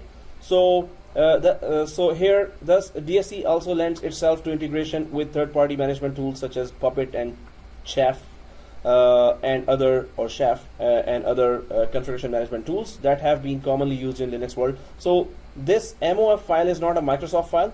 This is used by Linux as well. This is used by all other vendors as well. It's a vendor neutral file for keeping an eye on the configuration, right? So if we go ahead now, how it works, no domain environment is required. So even if your computer is not joined to the domain, it can still check the configuration of those computers and keep making sure that the configuration is exactly the same, right? Even if the computer is not joined to the domain. So even non-Windows non-Windows operating systems can be configured. Mac machines, Linux machines can be configured with MOF file as well to check the configuration and keep the configurations intact. So based on how do we check without domain? Because this file is copied in Windows machine. It's just a Windows machine. Suppose you have two computers, like this computer. This computer is checking this computer. They are both not joined to the domain, right? So it is just a PowerShell script that's going to try to reach the other computer over the network and check the configuration by itself automatically. It does not require Active Directory at all. So, but this is a feature on an operating system that Microsoft introduced that you can just implement on a large-scale network with Linux machines and Windows machine mix. So this is just an exam objective that doesn't require Active Directory for that. So this is based on the industry standard MOF file format. File is created which is vendor neutral, easily extensible. It can configure registry, server roles. You want to install some server roles like DHCP, Windows Server Backup. We just talked about file systems like NTFS or REFS. It can modify via PowerShell. Whatever you can modify with PowerShell, you can implement through MOF, and then you can keep it intact. And somebody messes up, it's gonna just put it back again to the same configuration. So now there are two types. One is push mode, which we are gonna do, and then one is a pull mode. So push mode is our exercise for today. And what is a push mode? In push mode, we create a configuration file in MOF format, which I'm just going to send you the script and you can just create that. So the first step is this. First we create a file called, which is the .mof. Then we copy it to the destination and target node. So we will copy that because it has to check that configuration there, right? So then there is another terminology called, which will come in the exam, the LCM, Local Configuration Manager. Local Configuration Manager reads that file, compares the current configuration of that server with the desired configuration in the MOF file. So the main thing here is that you will tell the MOF file, hey, MOF file, I need this configuration to be there. MOF file says, yes, sir. And then you put the MOF file on the target node. And then there's another helper here, LCM. LCM just tells the MOF file, it actually checks the MOF file, hey, this is what the MOF file says that I should, this is the configuration MOF file tells me to maintain. Let me check it with the local config. Oh, there is some change here. Okay, MOF file, what do I need to do? I'll just put it back here. So LCM file, or LCM configuration manager, LCM helps the implementation of the same configuration after asking from MOF file, okay, what was the configuration you wanted always? So LCM is always present in the target computer. It contacts the MOF file. What is the configuration you wanted me to implement? It gets that information from MOF file, and then it implements that configuration on the target machine. Suppose junior admin comes and then he changes the configuration again. Again, after 15 minutes, LCM says, oh, configuration changed. Okay, let me check the MOF file again. Oh, this is a configuration. Okay, let me just implement it back again. So somebody changed it. LCM will contact the MOF file, get the configuration again, and implement it again. So that's the whole process. There is a LCM and then there's a MOF file that work together to make this happen. And then if it finds difference, then it simply implements the changes of the MOF file on the target server. That's what we talked about in order to comply with that desired configuration. So even if later someone changes the configuration of that target server, LCM is supposed to check every 15 minutes default with the .mof file, and if it finds something changed on the server, it again implements the configuration of the .mof file on the target server. So LCM and MOF file are the dudes who are working together. Dudes. Okay. So anyway, and then there's a pull mode. So push mode is that you just push this MOF file or create that MOF file from server 1. So that's what we're going to do now. We're going to go for server 1. We're going to create a MOF file there, and through that MOF file, we're going to send that configuration to server 2, and that configuration will get implemented as you will see now. And after that, we're just going to check if that configuration is still there, and then we're going to remove that configuration ourselves, and then we're going to see that what happens next. So this is called push mode, and we're going to go for push mode because push mode is a smaller lab, but it just explains the whole concept of DSC there. In pull mode, the MOF desired configuration file are stored in a pull server. There is one central server that you put the MOF file, and all the computers, for now the servers, which are supposed to be configured via MOF, are supposed to contact this pull server and grab that file and simply implement that configuration on itself. So if I go to the diagram here we pushed the file in the push mode. So pushed the MOF file, but in pull configuration, what happens? Of course, the opposite of that happens. Pull mode, the target clients request the file from the pull server. Pull server has the MOF file there. It just requests the configuration every 15 minutes. If there's a change, it requests the configuration and just implements it back. Here we push the configuration here.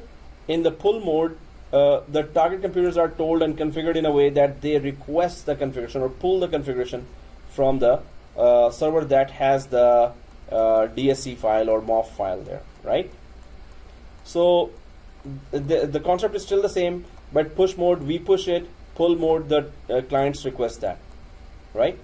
So that is kind of not very complicated, but the terminology are the main thing that we should understand. And LCM on both, LCM is the local agent that will implement that, or LCM is the local service on the target computer that contacts the MOF file and just implements the configuration again and again and again and again and again. Whenever it changes, it just implements that. So it keeps on checking and it just implements that, right? So any questions? Right? So let's try to do that.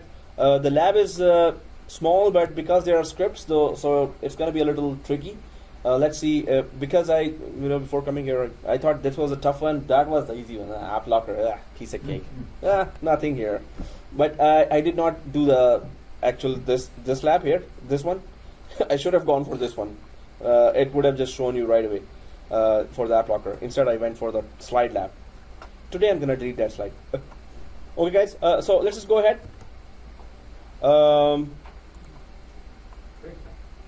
Really? You want to implement after the break? Okay, sure.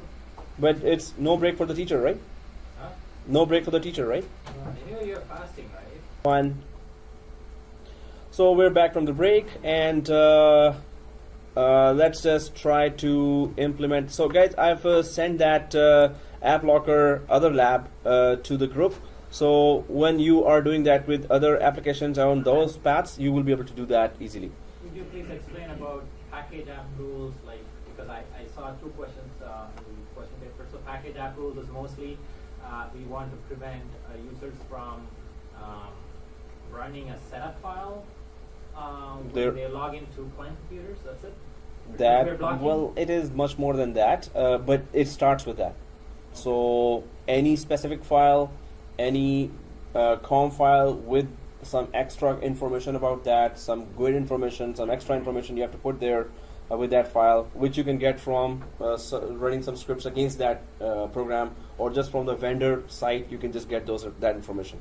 So then you can just implement that or apply that. So, but you have to do your homework a lot to get some extra information to exactly attack on that file. That if this kind of file with this GUID, with this SID, and this kind of certificate information is there, just block it, right? And so many applications have this kind of criteria that it will require that unique SID and GUID should be there, so then they will launch. So you have to block it that way, the way that they will be launching.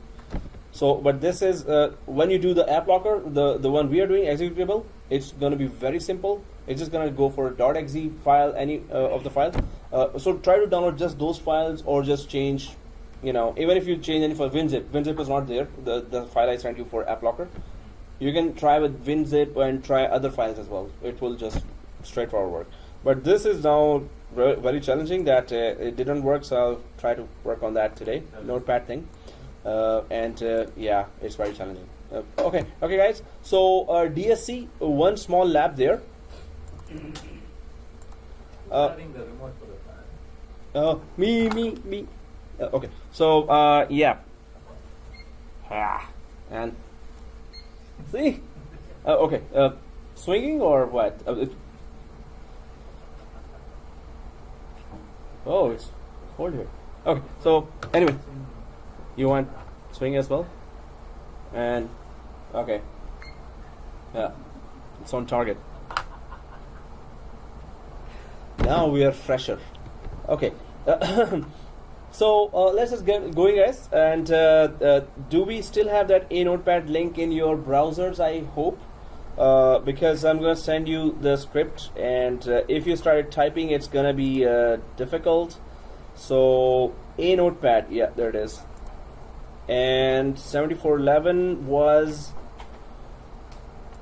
So I'm just gonna give you that. Maybe it is saved already, but I'm just gonna give you the actual code here. anotepad.com/node/72x2c2. You don't have that? No. We had a different one. Yeah. Which is? C35 PEA. Okay, so I'll just go there. 7410. Oh, that's for 411. Sorry. If I go to. See, you forgot our No, I forgot C. C35PE8. Yeah, that's the one, right? So maybe those commands are still there.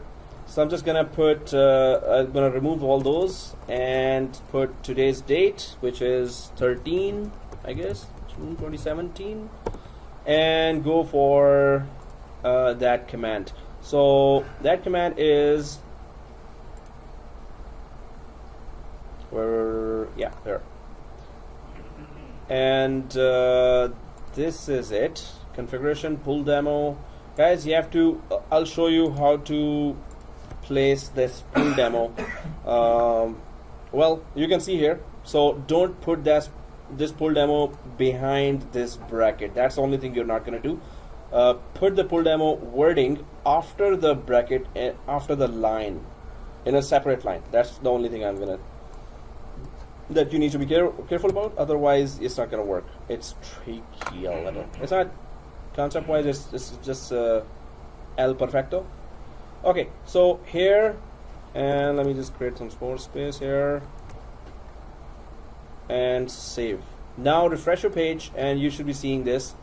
What are we doing with this? We're going to open a PowerShell on server 1 with admin privileges. In fact, let's just go for ISE instead of PowerShell with admin privileges, and then we're going to run this command there. And you can see that it is. Oh, guys, did you already copy? If you have copied, then just change the server to. Otherwise, let me change that for you. So if you forget that, server 02, and click save. Now refresh again, because our server name is server 2 here. So what it actually is doing here, what are we telling this? We're telling it that create a MOF file that actually tells server 2 to install a feature called backup, and the name of the feature is Windows Server Backup. It says here, right? So configuration, again, the MOF file will be created, and it will tell server 2 to install Windows Server Backup. Now, if we remove that Windows Server Backup, then it is its responsibility to check and install that Windows Server Backup again, right? Because it's a MOF file, and this is the configuration we are testing for the MOF file. So I'm just going to copy from here this, and I hope everyone's seeing that. And server 2 is there because I click save. So press F5 if you don't see the server. Refresh again, and you will see the server 2. So once we copy it, we just go to our server 1 here. Server 1, guys, we're gonna open ISE. What is ISE? If you right click here, PowerShell on server 1, do you see this option? Run ISE as administrator. Yeah. Okay. So simple PowerShell and ISE, the difference is that it is more interactive. It gives you a lot of help during writing a script. So let's just click the run as ISE as administrator here and press yes. Is that for beginner administrators? No, administrators use that a lot. Seasoned administrators use that a lot. So it's just giving extra help here. So now it should look like this. Well, did you copy that? So let's copy that script here, or paste that, sorry. So I'm just gonna actually start another page here. Yeah, it should look like this for you, right? So right click and paste. And well, pull demo, make sure pull demo is in a new line. It is not after this curly bracket here. PowerShell will not, if it is with this in this line, it's not going to, PowerShell will not recognize it. It will think that this is one full command here. So we want to tell that this is a separate word. This curly bracket has nothing to do with this pull demo. So it just mixes it up and thinks something else.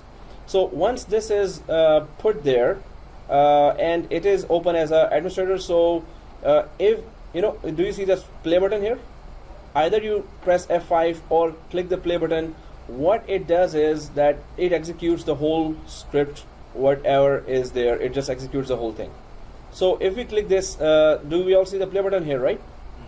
Just click it. So I just clicked it, and it should look like this. What happened? I'm getting red lines. Anyone else getting red lines? No? No? You're okay. You're also okay? Yeah? We both are. Oh, okay. Change the, you know, this line is, oh, okay, no, just kidding. It's not cursed. So, Miguel, you're also? Yeah, okay. You're okay. Huh? Hey, what did both of you did that nobody else did? What? But both of you are the same. So the error should be same there as well. So error.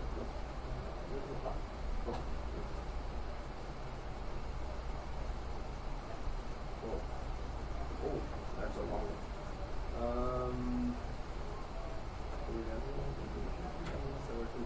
Is this your name of the show? My bad. So, what happened to, but your server 2 is not server 2 as well?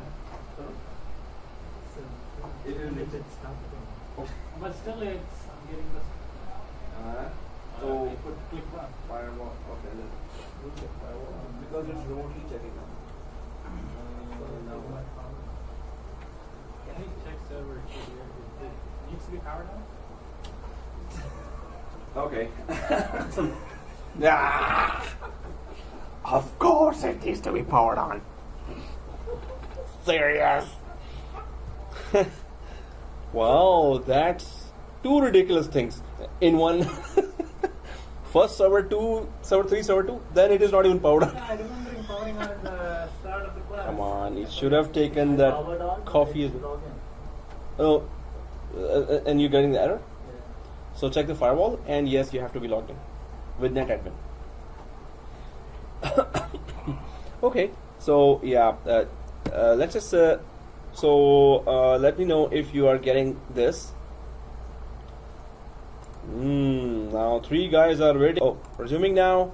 So first of all, we create a file .mof, which is server 0 by the name of server02.mof. Now the second thing is what it is, what we are expecting from the file. The file is told that make sure Windows Server Backup is installed on server 2 here. That's what we are telling, right? So let's just go to server 2 here and open the PowerShell with administrator there. Not ISC, or ISC, it's up to you. Don't have to be ISC on server 2. So server 2, I'm just going there, right click, and you can see run as administrator, right? Right click, run as administrator. Again? Okay. Yeah, run as administrator. Right click, right? On server 2. So, okay. Okay. So no, I think it's the pressure is on for the Friday exam. So okay, guys. No, but it happens. The funny part is I'm the guinea pig. That's why I'm fast. No, this is I would be tense as well. If I was in your place, I would be very tense. And I did the same thing. I didn't care for anything else. I just went for the exam, didn't wait for my friends or anything. I was the first one to give the exam and pass. Then others followed me. So that's good luck. That takes guts to do that. Okay, guys. So here we need to go for get dash Windows feature. So Windows and F, then press tab, and it's gonna autocomplete the whole thing. Get dash Windows feature. And if you just type this command and press enter, it's gonna just show all the features. We're just interested in looking for Windows Server Backup. So enter, get dash Windows feature, right? Windows feature. So you see all this list. If you go way down here, you can see Windows Server Backup, this one. Windows Server Backup. And we see that, right? So is it having an X mark there No. or not? No. No. No. Oh, okay. Yeah, you know what? I'll just remove. Oh, you already have the map file. Is it the map file? Yeah. Installed or? Exactly, I actually have it. So it's. I'm just gonna quickly remove that, and it's gonna take no time at all. Server backup, because we're gonna do that too. You know this Windows feature, guys. There's a lot of questions in that in the file. Windows feature. So just go through the Windows feature command, whatever it is, and whenever you get a question, you Cool.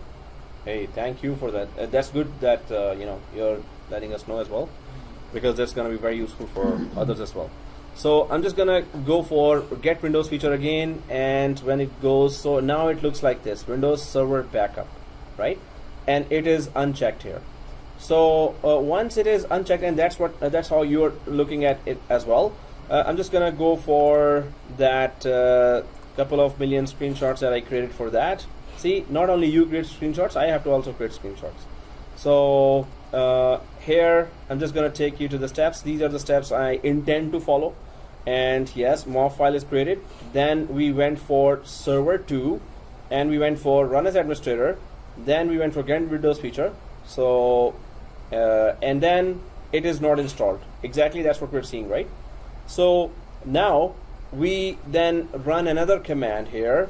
First we check, do you see, let's go to server 1, and where the ISE is placed. Do you see in the ISE where you run successfully the command, do you see a folder created called pull demo in this path, /Windows /system32 /pull demo? Is it there?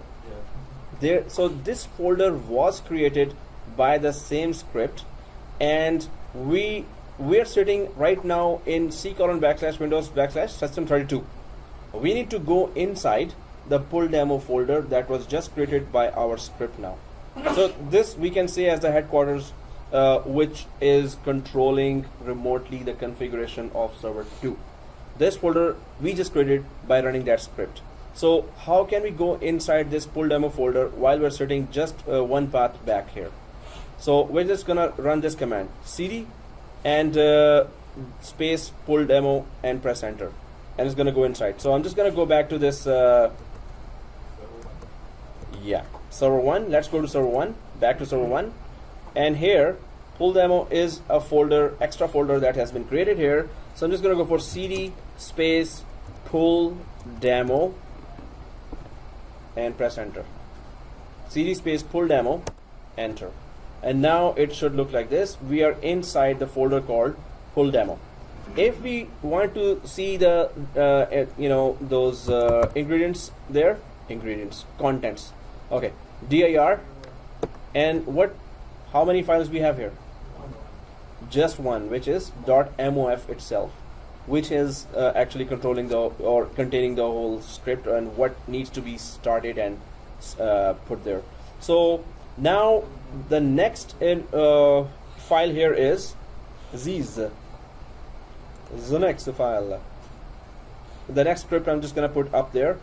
So I'm just gonna go and inside this folder I'm gonna run another script. Now this script I'm gonna put that there, and you're gonna copy from there and run it here. So start DSC configuration minus computer name server 2 and minus path /system32 pull demo. So it is just saying that from server 1 we are pushing the configuration in the MOF file to server 2 here. Once the configuration is pushed there, what we wanted it to do will happen. What we wanted to do was go to server 2 and make sure that this service is installed, this feature is installed, Windows Server Backup is installed. Right now we checked, it is not installed because that checkbox is not checked yet, right? So it is unchecked. So this MOF file is told make sure it is installed if it was not installed, and if somebody removes, then make sure it is still installed as a feature, right? So first of all, we're telling the MOF file through this script, please go to the server 2 remotely and just install, make sure that this feature is installed. So we're going to check that. So on server 1 we're going to run this script now. I'm just going to send you this script, and it is in that it's in server 02.mof, right? Yeah, it is inside that. Inside, yeah, you're saying? So LCM of server 2 will be checking this one, Yes. or LCM 1 will be checking? LCM on the server, target server, Target will be server. checking that. Okay.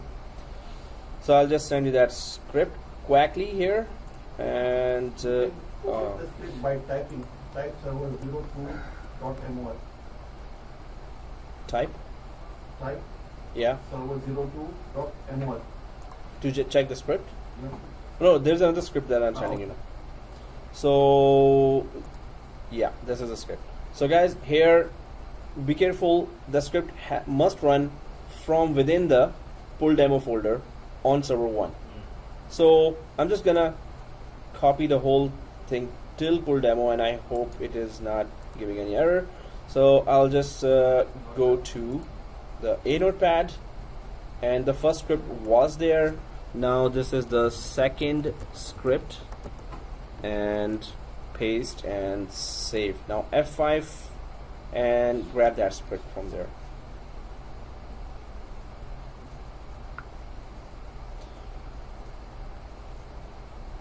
And it is server 2. So I'm just gonna copy from there and go to my server 1 again, and the folder we were sitting inside, I'm just gonna paste that there, and I think it already executed as soon as I pasted it, or no, it did not execute. So I'm just gonna press enter after pasting it in that pull demo folder on server 1, enter, and it says it's running. You can see the state here, running. As soon as you press enter, so it is doing that task. If we want to know the current status. Maybe it's been like 3-4 seconds, right? So get dash job. Oops, get dash job. If you type get dash job here and press enter, it's going to tell you what happened to this running job here. It should say completed. So get dash job and press enter. Yes, it says completed here, this one. So everyone type the get dash job, right? Hey, it's cold in June. Okay. Maybe the air conditioning reached us. So it's done, right? It's completed. Now this means the Windows backup server service feature has been installed on server 2. This just means that. So what's the proof? Let's go to server 2. If we still see here, Windows Server Backup is unchecked here on server 2. Let's go to server 2. But of course, we have to run it again, get Windows feature, get dash Windows feature and press enter. Now, once we go down, directly on top of us, we can see that it is X marked. This means this feature has been installed now. But you can see on the right side as well, this one, installed. It actually says that installed. So this means that DSC, through DSC remotely we have installed this feature. Now let's just remove this feature just to check out what goes on here, right? So it is installed already. So server 3. Oh, you have to change the server 3 there as well on the second screen. Okay. It, but it doesn't show check for Windows Server Backup. Yeah. The first one. On server 3 it should say. So if it says running still, it's not installed, right? So did you do the get job? Okay, then it says completed. Yeah. Okay, and then So on the second server, this means it is installed right now, if it is completed. do we need to close the administrator partial and then open it again? No, just run that command, get Windows feature again. Oh yes. Okay. So this is installed and it's supposed to check that, right? If it stays there. This is a desired state configuration, or this is a desired feature, or this is desired configuration we want. This is our desire to have this configuration. But now let's just remove it ourselves. Suppose we are the junior admins now. Those who wanted to say, let's see what happens. So, and junior admins really test it on the live environment. It's fun until the environment goes down. So then it's, I had to buy biryanis for 2 weeks for my senior administrators. And okay. Really that happened? Well, for one time, yeah, I took down the whole two. There were just 2 domain controllers and I took down both.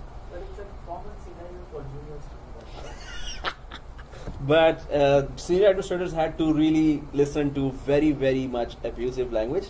They had to take out their anger on yours truly. So first they took out the anger, then they said, okay, which restaurant for 2 weeks? Sir, I said, yes sir, 3 weeks please, because I at least don't fire me. So yeah. So every 3 or 4 days we were going for 2 weeks, yeah. Okay guys, so now let's just remove that. So quickly remove that. How do we quickly remove that? Remove dash Windows feature, FE, and just press tab. It's gonna auto complete that. Remove dash Windows feature. Now which feature we want to remove? There are many features here, right? So if you just see this name here, it starts with, just type this name. Whatever is the name written here, that is the name of the feature, and that's what PowerShell will grab, and it will install or remove that. So remove dash feature space Windows dash server dash backup. That's the name of the feature, right? So Windows dash server dash backup. So we should know if we wanted to remove some other feature or install some other feature, these are the names of the features that we can use with the remove Windows feature or add Windows feature or get Windows feature. So okay guys, once we just type that Windows, press enter, and on the top you will see Oh, the green ooh. So do we see ooh? Oh yeah, that's ooh. Oh, okay. Ooh. Success. And okay, so this means now what's the proof that this is uninstalled? Go back to the Windows features. Yeah, exactly. So Windows feature again, enter, and it should be unchecked. Yay. So you said that it was removed, right? That's why we are using Mouse. No, now we are the junior admin. Oh. We actually change the configuration. So the MOV file after 15 minutes should check it. That specifies 15 minutes. Oh, that's the default rule of thumb. That Okay. it checks. You cannot change that to 5 minutes? Oh, we can change it to In that 15 anytime. minutes, if suppose the server goes down, then next 15 minutes. It whenever it has a as soon as it has a communication, 15 minutes starts. So if the server is not there, then it's not gonna communicate. Then after 15 minutes, every 15 minutes it has to communicate, right? So whenever server is back, 15 minutes starts again. So it's gonna keep on doing that. you So created a backup and then someone deleted it. oh, then the 15 MOV file minutes is time to Mm. restore that backup automatically, right? Because it's Right. doing automatically. yeah. In that 15 minutes, something happens. Something happens that is not under our control at all. Yes, anything could happen. Anything. So that's why, like he said, we need to have an option to change that time. Like, Well, 1 minute or yeah, the 50 minutes is just that you're not creating a lot of traffic. Suppose this was run on 2000 servers or 200 servers. So that's a lot of traffic you're creating every 5 minutes. Better create it in 15 minutes. In fact, I'm going to prolong it in production environment to But 20, traffic is 30 not a minutes. priority, right? The backup is the priority. Right? Configuration. Backup is actually having all the important data files. But if it slows down your network just because of that, then during peak times, this will also have to be controlled. If it slows down the network, network administrators will detect that, or your application will detect that. Network monitoring that this script is creating so much traffic every 5 minutes. So after 15, so once the backup has been deleted, 15 minutes later it's going to restore. At the time, the traffic won't be there. It will still be there. That's why I'm going to increase that time to 20 minutes or 25 minutes. So I'm not creating traffic. If it is 200 servers, I would have to increase the time. If it is just 2-3 servers, I will just put it to 1 minute even. No, like, Yeah. I'm confused with the time. Uh-huh. So it takes 15 minutes to Yeah. get the backup. It- That's what it means, or it takes No. after, for example, someone deletes the backup. After 15 minutes, it's gonna restore the file. So every 15 minutes, it's going to check, and if the feature is still there, that's it. It's not going to do anything. If the feature is not there, so at once it will start installation at that time. At the time, it's gonna create the traffic.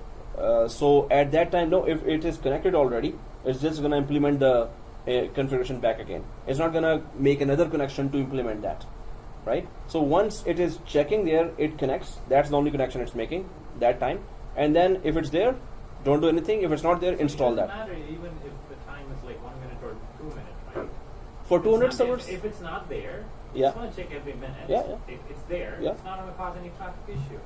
As Uh, long as it's not there, then it's no, gonna it will- cause it will- traffic issues, even if it's 1 minute or 15 minutes, right? no. Every minute, suppose we put that, and it's 200 servers. So it's gonna connect from server 1. It has to travel to all the 200 servers, right?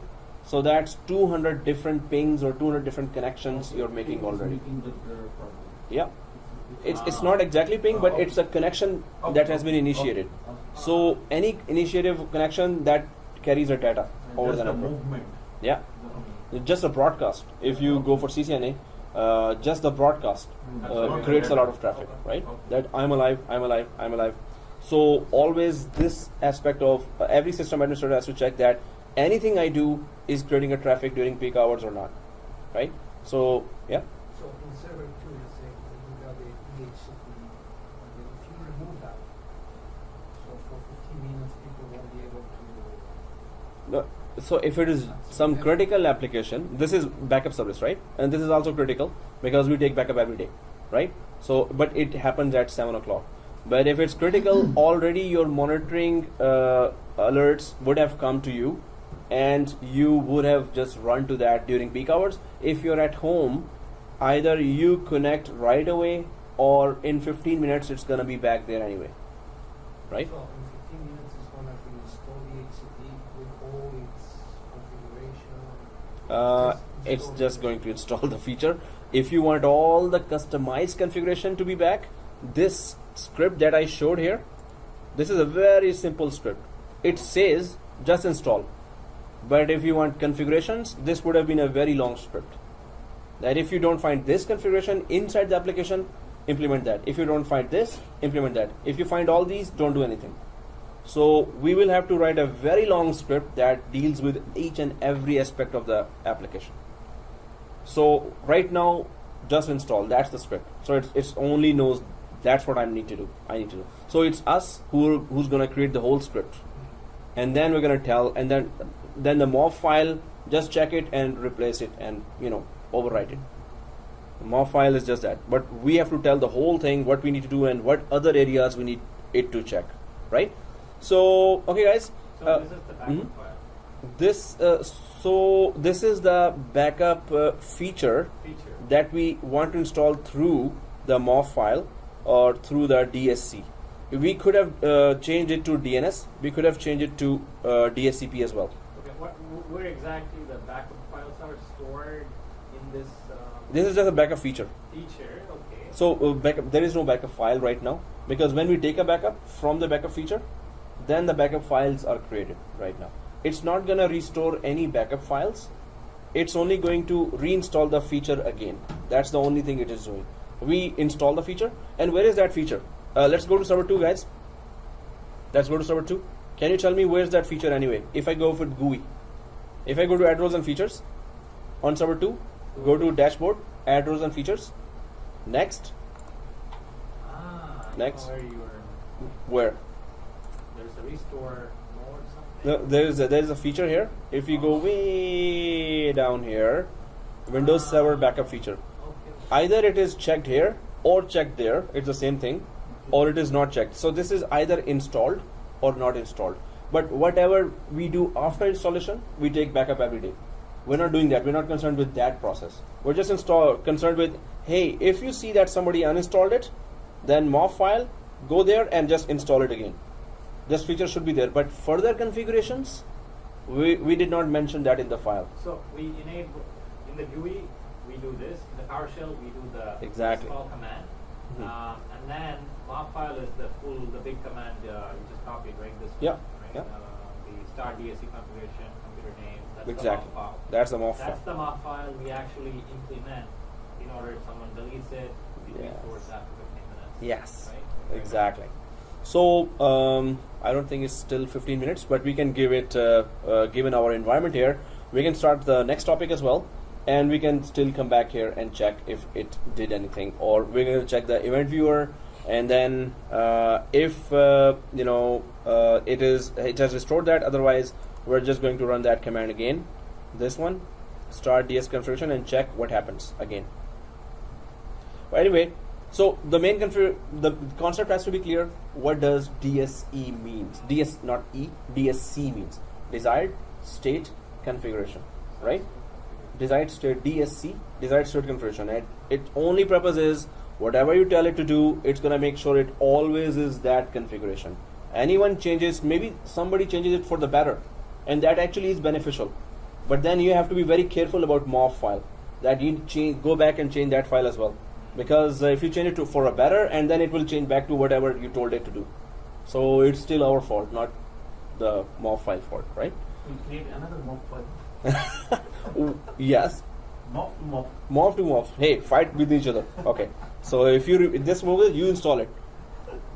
So, or we can update this MOV file that don't check this thing anymore, but check the new configuration now. But you have to write that script. So you have to be PowerShell Like guru this, to do that. In the end, just we can put REM just to and call the another file. Oh yeah. Sure. That's also good. Yeah. Just comment the whole thing. Comment. It will not execute anymore. It's still script. Yeah. Can you send us the PowerShell PDF for PowerShell for dummies. Okay. Yeah, it's PowerShell 2.0. Now it's PowerShell 5 version has come here. you send something? but still the concepts are same. No, that was the assignment for PowerShell, No, and I sent some website links, yeah. YouTube links that for the many students have done that assignment already. So, but no, he's asking about the ebook. So okay, I'll send, because that is important. That assignment was just a start. The next assignment is coming, and good luck with that. It's going to be a little difficult than previous one, but only little, because then the more you do PowerShell, wow, you're good. Okay, guys. So while it is happening, still it's not 15 minutes, right? So now minimize that, and we talk about the next, because we already are running out of time here, and we can cover the topics with a small lab or longer lab. So next is very, very easy. It's so easy that that. Okay. So So the question is, for DSC configuration, in order to run that, we need configuration files for the PowerShell. and do you have a question there as well? Yeah, You need a configuration file, configuration 1.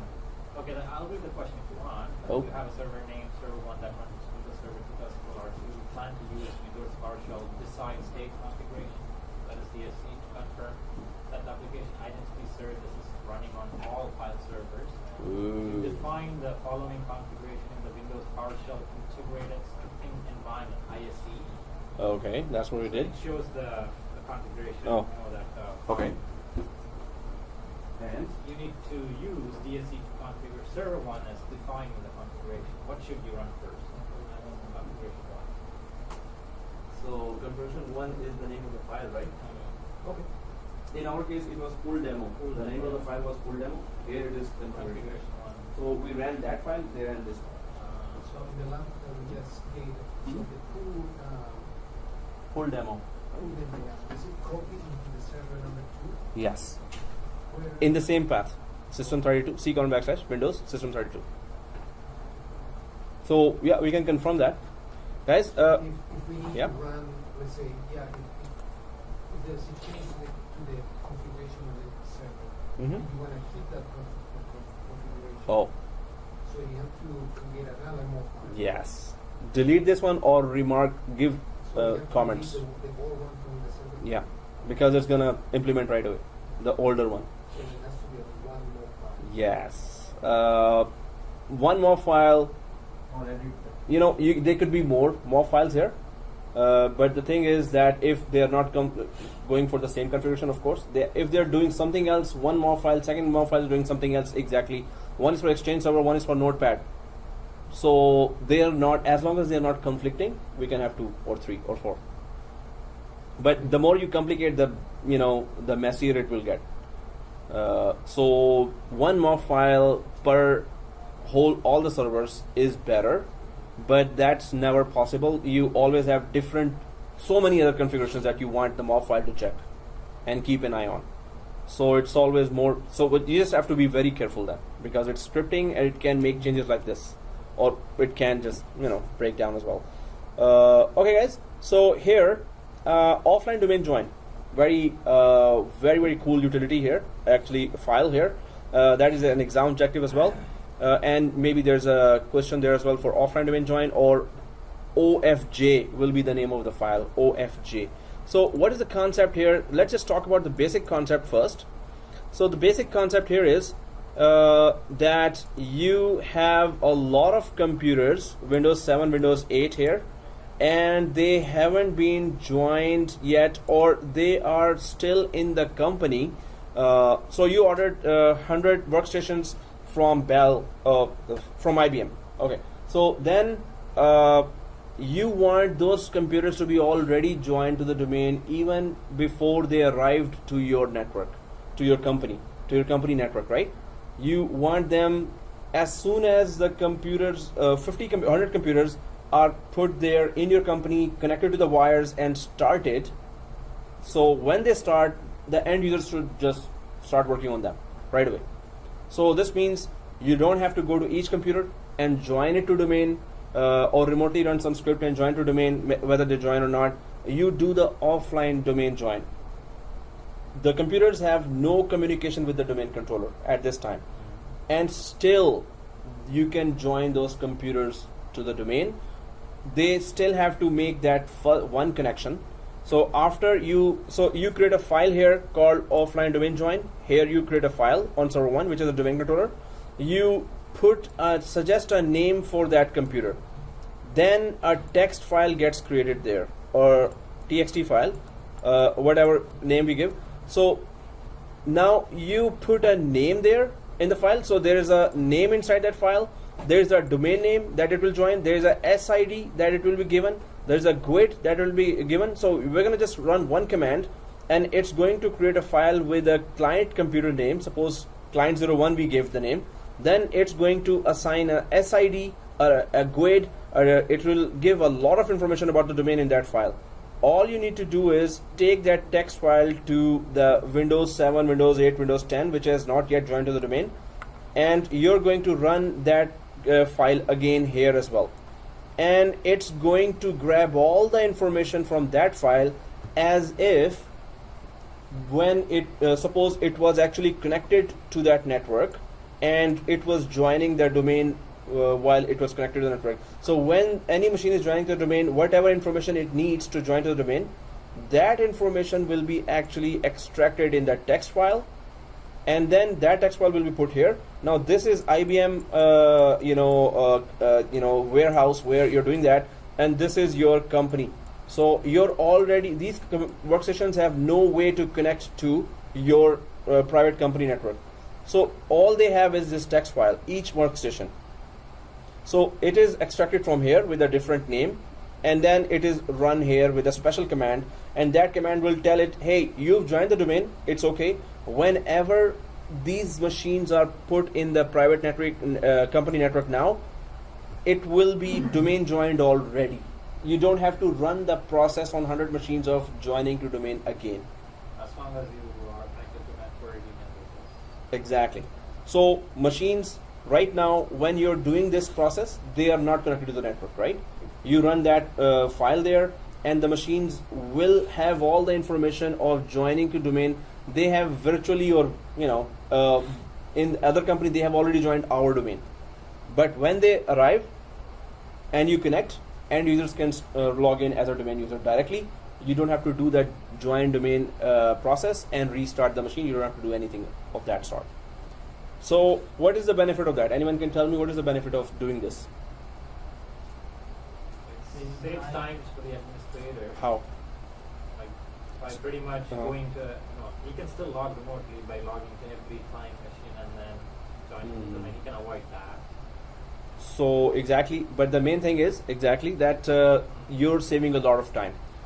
You're telling the tech guys there in IBM, hey, before you bring from New York to our Toronto office any computers, just join it to our domain, and they say, hey, we have no connection there to your domain. We don't have any private VPN connection there, virtual private network connection.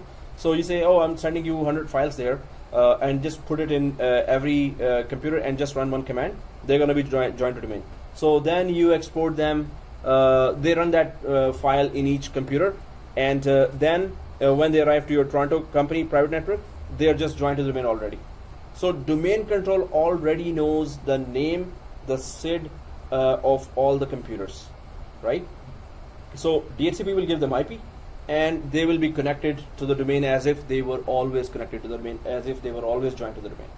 So administrator or desktop support will never have to join them one by one. They will already be joined even when they were offline, or they were disconnected from the network, or they never were connected when they joined to the domain. So that just saves you a lot of time. So it's not offline domain. Still, we or somebody have configured this one. Yeah, it's called this one by Microsoft, OfflineDomainJoin. Offline just means that it is not online. Online means it's connected to the LAN, and offline they say that it is disconnected from the LAN where domain controller is. So they have no connection with domain controller. That means it's offline. That's what they say, offline too.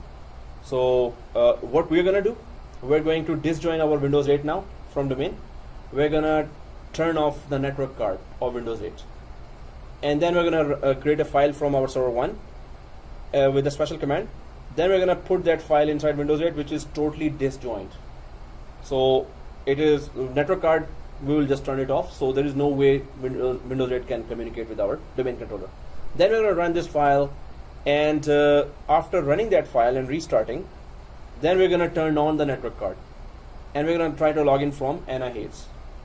So any end user from Active Directory should be able to log in right away without us going through the process of joining it to domain at all, right? Because we're going to do it with an exported file. They still have cache files in the Windows 8, right?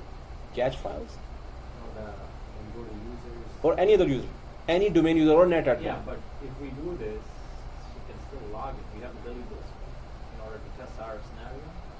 Which cache files? Talking You about? know, on the day you were doing the labs and then you told us that. No, that was Alan Reed who was having problem. We can just go to some third user, different user. It's okay. Alright. So as long as they are domain users, and as long as we did not actually went through the process of joining to domain, we are not supposed to do that, and it should just be joined to the domain, right? So we just need to know those commands, how to do that, how to work with that. So we do all understand this, the concept. You don't have to go through the process. Somebody else, or when you're disjoined, suppose the network is not available and all the computers were at night there, and they are in the just the main hall. All the computers are there, and you are supposed to join them together. So tomorrow you don't want to do it tomorrow. Tonight you want to do it, but servers are in another network subnet, and clients are here sitting in some hall. So you start them all. You have that file already. You don't want to waste time. Tomorrow I have to do all anyway. Domain join. Why don't I just domain join right now at night, and tomorrow I will do some other work? So it could be any of those scenarios that you just want to save time, and even if you're not connected to the network, just go ahead and join them. Okay, guys. So we're just gonna go to Windows 8 here, and let's disjoin it from domain. So let's go to Windows 8. Exactly. We have to log in from. Get Windows feature? Oh, server 2. You're checking that?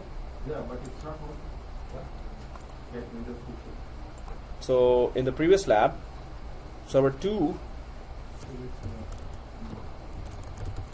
Oh yeah, like 3 minutes is up, right? We have to check that. Is it up? Yeah. Yeah, it's not there.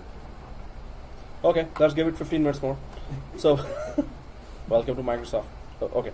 This is not fair, okay? Like It's 2 now. first lab didn't work, yeah, second Yeah. lab didn't work. And third lab will also not. No, third lab will work. Yeah.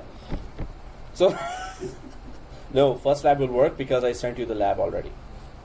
So, no, it will work. Yeah. We've been having these issues lately for the past 3 Yeah. classes. Yeah, there is that reports going, and I'm like shivering. Yeah. And, if something doesn't work, you are just converting into assignments. Oh yeah, this is a second assignment, guys. For no, first one works because what I sent you, I would have done that easy one. I don't know why I went for this notepad. Okay, anyway, so let's just try to go for the first one is working, but the second one is let's just check that. There's always a workaround. I'm gonna tell you a workaround as well because it didn't work at home as well. Okay, guys, so let's just go ahead, and this one works. Okay, so let's just go ahead and. We will, in the future, if we have issues in the work environment and if we get fired, we'll come and teach. Like he's doing. That's easy, right? Teaching other students and let them take the How did you know that? That it exactly this happened to me. Yeah. the concept. How, Like, this is how it works, guys. how did you know that You secret? give them the homework. Yeah, like give them Yeah. So guys, this is a second assignment that configure DSC. Oh no, DSC is the second one. Yeah. This I'm sure this will not be the third assignment, but if it is, then take it as an assignment as well. That was going to apply once you finish the program. He's going to apply as a professor here. Apply. Oh, then you have to make it work as well, right? Huh? Then you have to make it work as well if you are coming as a professor. I'm going to go and go as a professor. That's ACBSC. They offer you for PHP. PHP? Yeah, as a what they said in institute. the beginning. PHP instructor. Okay. You know what they said? Yeah, in the just do it beginning? last. Yeah, you were saying? What they said in the beginning was, once you finish program, you can come and join as network administrator in our college. Who said that? ACBSC. Oh, okay. This one. I'll bring this college. I was like, what? Wow, that's a big claim. That's a big claim. Okay, guys. So, oh yeah, we're still in the back. Minimize that. 28,000. For 8,000? $8,000? 28,000. 48,000 per year. 28,000 per year. Okay. Ooh, okay. Yeah, you could just try to experiment on their network. That's a very good opportunity, actually. Good idea. So go there and say yes. Oh, okay, no. So, but I used to work free just to gain experience. And in the start, I used to just work free. Yeah, for learning, you're he's getting right. free. We can volunteer. There's a lot of companies we can volunteer, but the problem is They're not gonna let you touch. No. Any administrator there? No way. We can learn though, like if that. Still Yeah. we can learn. And we can put that in the resume. I worked there. So, okay, guys. Here, if we have this PC in Windows 8, right click and okay, remove. the user. You told No, disjoin from domain. okay. Windows 8, disjoin from domain. Disjoin, right click. You know how to disjoin domain? Yes, I have to log in first. Oh, netadmin in Windows 8. Okay, net Windows 8. Okay, I think I'm logging from Anahaze. So, netadmin, I'll have to put that specially. And disjoin.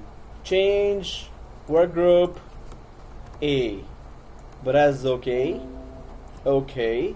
I'm assuming everyone knows that, right? Make sure you remove all those DSC codes Oh man, in the video. I have to actually go back to that, editing. Actually, I don't even know what's that. What you said, CBS. CBS is a news actually outlet, Yeah, right? yes. We're talking about the news here. Channel, Yeah, it's a news Yeah. channel. Okay, CBST College. Now you know that it was a news channel we were talking about. Oh, okay. So press OK. No, it's a private video, so there's nothing to worry about. Restart. Put it as a work group, right? But where? That's why I quickly did that. I wanted to know that who's gonna be stuck. Otherwise, I am always hey, see this, see that, see that? Oh, no, okay. Okay, I will do it. So see this, this PC. Right click, Okay. properties. Somebody's not repeating at home. Huh? Okay. Yeah, This that's the piece- first lab, huh? so You were doing CCNA, Oh. you're important to CCNA. this PC properties, Yeah. and then go to change settings. What are we start gonna think about? Change settings. So that's why I'm saying always repeat all the labs. Change settings. Oh, and go for change. You there? Yeah. Okay. Change and then it's a domain controller. I don't want to do that here. Now, Change and then go for workgroup now these things need to Just be I'll like put A or what? A. Yeah, these things what? are basic things, right? Nowadays, now. Yeah. I mean, kind of not basic. It is complicated somehow, maybe. Ah, come on, man. We have to do that lab again and again, huh?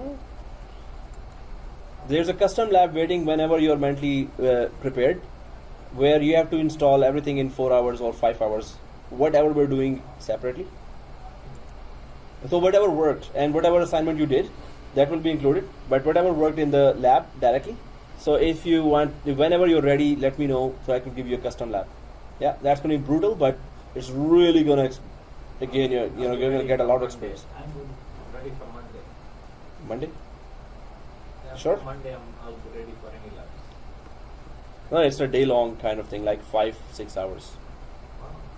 Wow. One go, install everything, and it should work. Not just install everything. Okay, guys. Okay, it's okay, sir. You can give up. No, all if everyone is ready, right? So I have to, What? like, everyone has to be ready. If 1 or 2 guys are coming just to do the lab, that where's the rest of the class? So my girl is ready. Wait for other people. Yeah, you're right. So my girl, you're ready for custom lab, or you want to revise everything? Because you can access YouTube, you can access everything, but you have to do it within 6 hours or 5 hours. whoever does it first, and just show me the configuration. You ready? Custom lab? No, custom lab. You ready for custom lab? Okay. We Good. can pretty much wait for them for a week, but not more For for a week. Why did we log in now? Because we haven't created the CSV file. yeah, we still have to log in later, so we just logged in now. But definitely first we have to create and export the file, create the file, copy it here, run it here. Yeah. So once we're logged in locally, and also we're checking that can we log in locally or did we forget the password? Everyone logged into it, right? After removing it from workgroup. Yeah, local admin. Okay. So local admin, and let's go back to our server 1 here and run that configuration here. There's a workaround I have to tell you now, because it didn't work for me at home as well. This one, it was automatic, and I was like, come on, run. I was telling it to run. Okay, guys. So here, no, at least now, out of 3 labs, there should be 2 running at least, right? Okay. Oh, okay. No, that was not my, actually intent. I wanted all Waste to of run. minutes. Oh, how will this doing it on purpose? He wants heat. I wish I could eat Timbit. So yeah, we disjoin, guys. This is a command. It's gonna be a little longer. Let me show you. So djoin.exe/provision/domain mydomain.local/machine client 12/save file c:\/ or djfile.txt. Okay, yeah. So that's it, and let me just copy that for you there. Oh, seriously, I did not put it separately somewhere. I have to type it myself as well. Guys, go ahead. Good luck. So You have to type in the okay, I'll type it for you. That's not fair. Oh, there you got it. Oh. Ah, God. Phew. That was a long one. So, but that's just a syntax. Where's the actual command? So I'm just going to change the syntax quickly for you. So this is the syntax. I'm just going to copy that and put it here as well. And this is it. djoin/provision/domain/domain name. So it is net plus domain dot local. And there's a space, guys. There's a space between this and machine, and then whatever the machine name you want to give. So maybe it's client 01, client 02, client 03. So client 01, I think that's the name already there. So client 02, actually that's the name already there, right? This means it should be there in the Active Directory as well. We have to change the name. So client 02 I'm putting there, and slash, there's a space between client 02 and save file. C:\/ file. Okay, that's it. Done. Save file. So this is how you just join a client machine from server in command mode? No. This is how we create a file that is telling all the information to the already created client. But djoin is not disjoin. Oh. There's another command for that, for disjoining. There's also a question.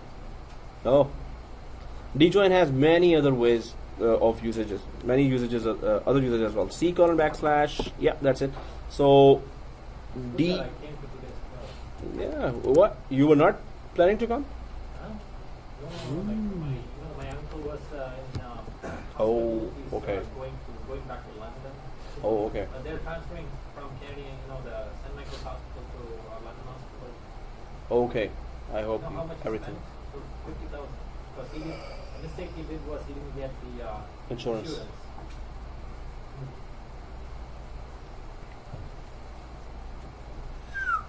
Whoa. Wow. So I hope he's leaving he probably recovers the- soon. The evening or night, so I'm probably gonna go out. Oh, okay. That's why my mom's like calling me. Go. Oh yeah. Come. Definitely you should be actually there actually. But anyway, that's He's not serious, but oh, okay. that's why I'm here. Still you Or have I to. would have- Yeah, stay there. I hope he recovers fast. Okay, guys. So here, copy and just go to the A notepad, and I'm just gonna put it down and get the next one. So out of save here. So now So what you said that this is the command that's actually gonna pretty much create a file. It will create a file in domain controller because our Windows 8 it's not joined to domain, and we're going to disconnect its network card now. So it has no way of connecting to domain controller after that. Then we're going to run this file, and it will join to domain without even having any connection between the without two. even network card. Yeah, without network card. So we're going to disable that network card as if it is in some other company, and without there is no connection between domain controller and this machine. So we're pretending that it's totally disconnected. So I've just clicked save file. So There's a client 02 client 02. Or else it's one. So because client 01 is already there, although we disjoined from domain, so client 01 should be removed from Active Directory as well. But just to not have any surprises of errors, so we're treating it as a totally new name for a totally new machine. The name which we have used, let's not use that name. So client 02 here, so just copy the whole thing and just run it, because this is according to our environment now. So djoin, copy, and go to server 1, because domain controller is about to is supposed to give that. Is this a PowerShell file or is this a command prompt, DOS command prompt? Command prompt. Are you sure? It doesn't look like a PowerShell command. It's not a PowerShell, right? Command prompt. How did you know that? There is no PowerShell preface on that. Yeah, PS is not there. See? No, command prompt I opened, right? But if you see the command now, how would you know from here that it's not a PowerShell file? PS is not there. You know that PS. No, it's written C / and command prompt does it. It should be PS as you said, but it has no PowerShell related commandlets here, right? Because PowerShell and regular commands are Different, We can identify totally different. easily. Every commandlet always starts with noun and what is this? Verb and noun. So get dash info, get dash job, set dash something. It always starts with something verb and something noun. So this is just a simple command. It has to be run in a command prompt. Although it could be run, many things you can run, majority of the things you can run in command prompt can be run in PowerShell directly as well, without using the commandlet or verb dash noun thing, right? Anyway, if we use command With admin privileges. Command prompt. into PowerShell, it's not going to work, or vice versa, it's not going to work, right? Yeah. Well, whatever you can run in command prompt normally works in PowerShell as well. PowerShell is backward compatible as well. But anyway, we're just going to open the command prompt with admin privileges on server 1, and we're going to just directly run that, and we're going to see if this file got created in C drive or not. So I'm just going to go back to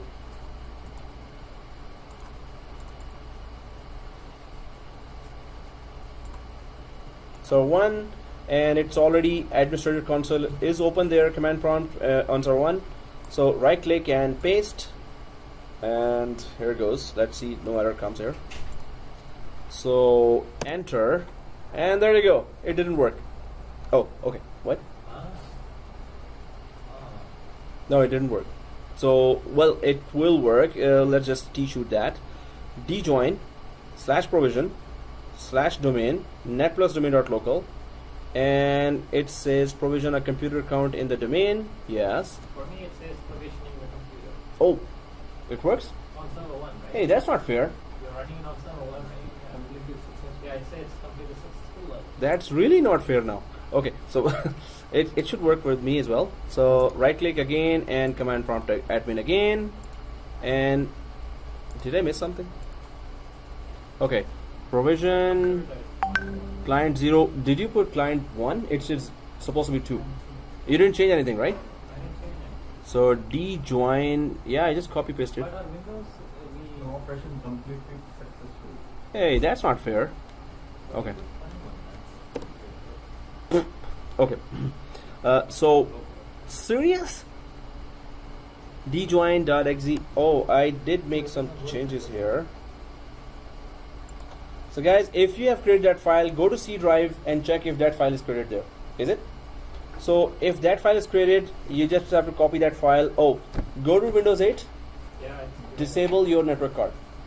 Go to Windows 8, disable your network card, then copy that file. we need to shut down the Windows 8. No, we're gonna run the command inside Windows 8. So we just need to disable network card, and we need to keep it on, and paste this, copy this file from here to there. And I'm gonna give you the second command that is need to be run on Windows 8. Maybe I have client 2 already as well. Guys, you did not make any changes here, right? You just, What network card will give now? that's Yeah. it, right? Okay. But the client too, right? It doesn't matter, right? Because that is. No, we want to make to change the computer name as well. We want to see if this file changes the computer name or not. Oh. That's why we give it a new name. But right now, if it's in local admin, it doesn't matter what we put here. Whatever we put here, it's going to change over. Exactly. Exactly. So I'm just going to copy from here because it worked for you. And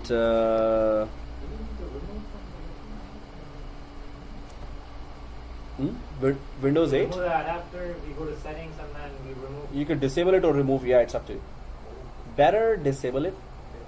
That TCP/IP protocol should be still detected there. So just disable the network card. You just you put NAT or what? No, keep it the custom one. Okay. Don't go to that area. Okay. Cancel out, and just go inside beside the clock. There is a network option there. So I'm just gonna show you now. Kidding me? It's not working for me. Okay, Windows 8 here, guys. See this? See this? Do you see the network option here? Right click this. Go to Open Network Sharing Center. Oh, I'm in front of it. So Open Network Sharing Center. And then, oh, I have 2 network cards. So I'm just gonna disable both. So click directly here and disable. And then click directly the second one, disable. If you have second one, whichever you have, just disable. Now we know that there is no way it's gonna communicate with the domain controller. So now just copy the file from there and paste it here in Windows 8 in the C drive, or in the better in the C drive directly, just like in the C drive. Go to Windows 8 and just copy from there and paste it here. Let me know if you were able to do that. So did you disable? Yes. So now just copy the file from server 1. Guys, it's not gonna copy directly from one machine to another. How will you do that? Perfect. Hey, man, good memory. Open the DJ file. It's like. No, you cannot. This is encrypted file. Oh, We cannot understand anything from there.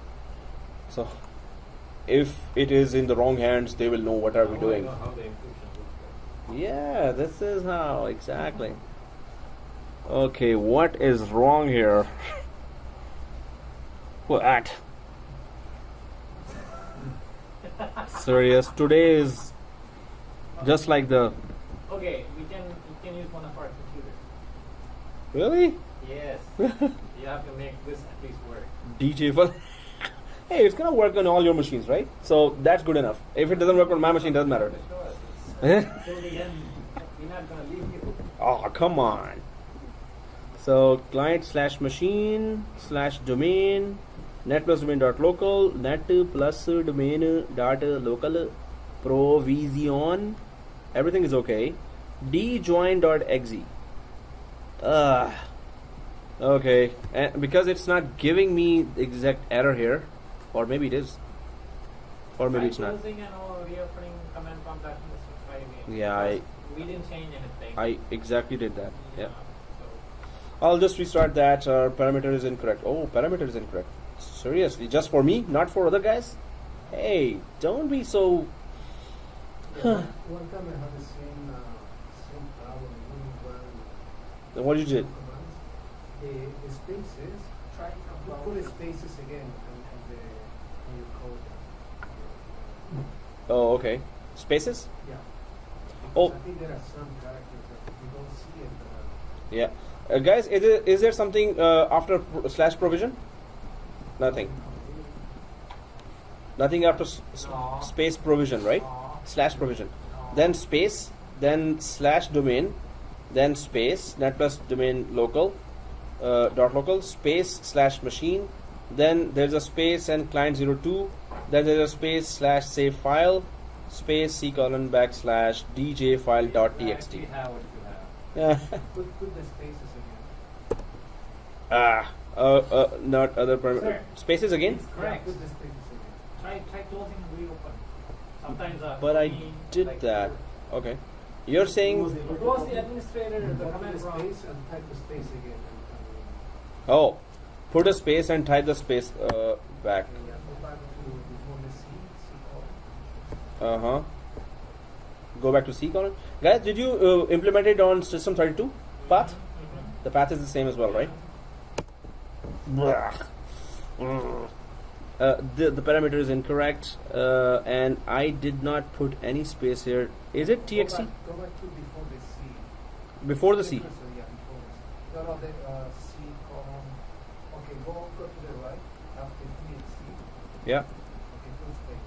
yeah. And delete the Backspace again. And then backspace. Go back again. yeah. So put, replace those spaces with the new space.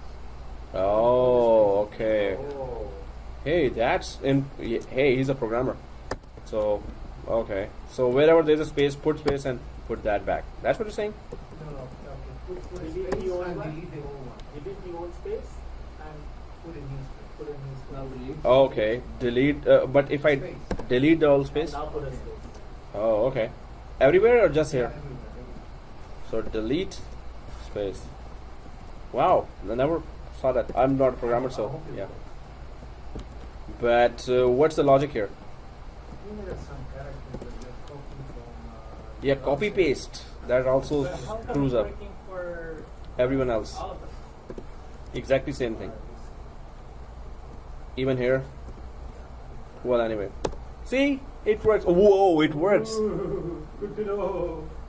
Good to Oh, know. and biryani. He doesn't eat biryani, otherwise I would have done that, No, right? no, no. He will- doesn't like biryani. No, Huh? he will. No. He, it's not his, You will give No, us he likes it. He's saying it's very You nice. like it? Yeah.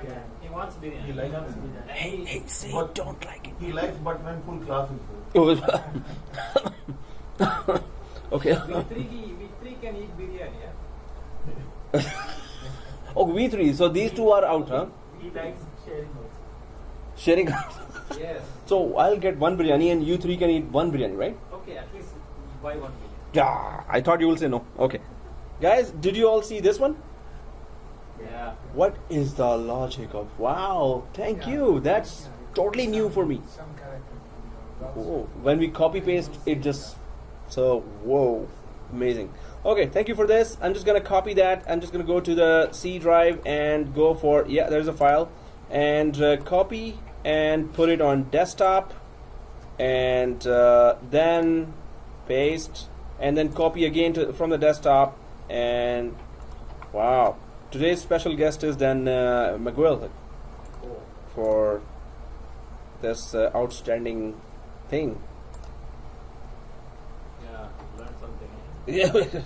Oh, I'm always learning every day. So right click here and paste. So access denied, right? Same thing. So put it inside a folder, guys. Are you able to Copy paste directly? desktop is working. Oh, no, but desktop path we cannot give. It's a very long path. So where I'll copy. So create a folder here.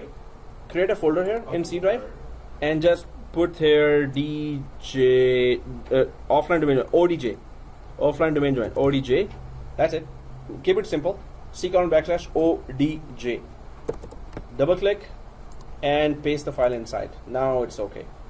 So ODJ. So the How path. come we can create folder and we cannot copy the file? Oh, file, sometimes exe files, if they are executed right away, they are hacker files as well. They just delete everything in the root path as well. So security measures. So guys, do we know that? Yeah, if you're not able to copy, just create a folder and then copy inside, but create a very small name there because we need to put that in the path of the new script that I'm giving you now. So before that, I did not disable, I disabled the network card. So your network card looks like this, right? Yeah. The cross section here, cross mark on the network card. This means it's disabled. So, okay guys. So here, the file is copied, Now, and this is totally disabled. This is totally disconnected machine, and the file is inside the ODJ folder here, right? So now the next command is this. Oh, why did I close that? Okay. Yep. All we are doing this is because this client machine is not a member of the domain controller, right? So we are doing this. But we have to copy this file to this client machine. How do you do So that? suppose the machines are in IBM, somewhere in their office, local office, and it has no connectivity with our company through VPN or remotely. So this means they are totally disconnected. So we told the IBM guy, hey, okay guys, so I have created here 100 files. I'm emailing you those text files, They're gonna go. and they're gonna just run the, because we are giving them $100,000, so they will do anything for that. New machines. It's new machines. So just install Windows 8 and do that. When we bring it here, we just have to connect and we're good. So guys, one more thing here before we go. Was that client 02, is that client 02 showing inside Active Directory in computers in domain controller in the computers folder? This means our first command ran successfully, and so we're just double checking if our first command ran successfully. If it is, you should be seeing in Active Directory in computers in the computers folder client 02 right now. Is it there? Okay, it is there. Good. So let's go to server 1. Server 1 and open Active Directory users and computers through tools. Tools, Active Directory, users and computers. And if I go to computers container, yes, client 2 that we just created, it already is expecting a client 2 now. All we need to do is go to the actual client machine and run that command, right? In Active Directory, it has created that record already, right? So now this is another proof that, yeah, We disconnected the client from client 1. client 1, but still it shows there. Yeah, Yes. whenever we disjoin from domain, it shows the down arrow here. Oh, okay. And So- what about the new one? Like, Yeah, new one is client 02, it's not down arrow, so this means from domain controller side, it already, there's a machine called client 02. But we just need to tell client 02, hey, we're about to join you to domain without connecting. It is not joined, but Active Directory thinks there is a machine client 02 already joined to the domain. it's still in the air or So- still in some So in the computers, client 02 is there. Let's check the A record as well. Where do we go to check the A record?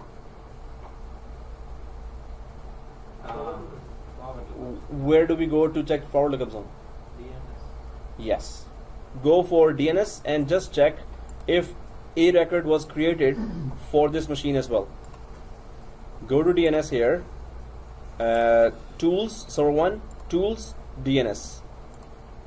Server 1, tools, DNS. And forward lookup zone. netplus-domain.local. And do you see A record there? Nope, I don't. If I F5 there, no. So only Active Directory has that record. But let's check if that A record is created once we connect that properly to the domain, right?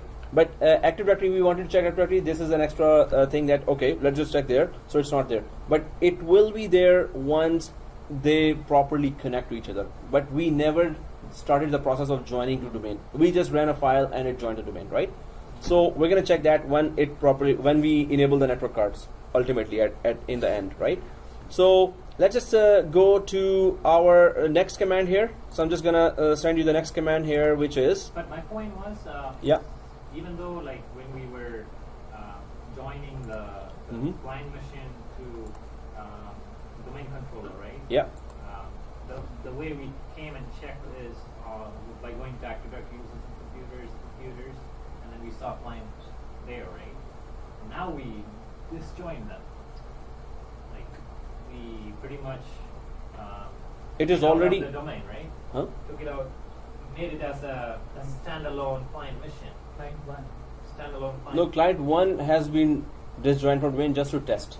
Right, and it's sitting as a local. It's a local computer that we are pretending that never joined to the domain before. So when we refresh, right, it should go away, right? It should take out that information. Oh, It should no. It always shows down arrow, and we have to right click and delete ourselves Oh, okay. whenever we disjoin. Once we delete from Mhm. here, there won't be any record in the Active Directory users and computers or anywhere in the server. Right? Once we disjoin, Once we delete. yeah, delete down then gone Right, forever. they won't- Yeah, that's the only place where it leaves that record. Okay, guys. So I'm just gonna send you that. Yeah, this is the way it looks like if you had tried to open and you tried to open that. So this is the file we just created. So it is giving that information that please join to the domain and your name from now on is client02. Whenever you connect to us, you will be. So this is all in encryption written there, right? There's another file. If you try to still open and try to make sense of this, then there are some programs that can open this kind of file, but it's still going to be looking like this. Still some understandable, some rubbish, right? So, but let's just go for our next command here, and that is this one. See, so simple. Oh, okay, so here, did I just put that? Oh, thank God. Oh, this is also syntax. Seriously, I have to put that as well. And I hope it doesn't happen to me again. And I have to remove the spaces, but that's a very cool trick. Thank you. And I'm just gonna put that again and create it for you so you don't have to. So request ODJ and slash load file, that is same. Then file location, guys. So in our case, if you have put the exact location as mine, so it should be c:\/ ODJ / the file name was DJ file.txt, right? DJ file. Is it DJ file, right? DJ file.txt. So I hope everyone's file name was this, exactly this name. So and then Windows path, and then c:\/ oh, that this path has to be, so Windows path and then c:\/ Windows space / local OS. So this is exactly, if your this file spelling, folder spelling and file spelling are exactly the same, then this file is okay for you. This command is okay for you. I hope the spellings are okay, same. So let's get going to our A notepad here. The second command is this. So just copy from there and paste it directly. It's ready. So ready for lunch? Oh no, ready for launch. So the path is, yeah, DJ file. Oh, I just put one here. So in my case, it is different for me in Windows 8. But just copy from there and open the command prompt with admin privileges in Windows 8. I have to change my path still. Open the command prompt with admin privileges in Windows 8. And I'm just gonna paste it, and I'll change my DJ file to 1 because I changed it, but you don't have to change that. Just check your file spelling if you're sure, just that exactly that was it. So press enter. So what we need to check is, did it change the name from client01 to client02 as defined in this file? So I'm just pressing enter. Seriously, I have to do that again. Okay. So it did not work, and I have to exactly do that again.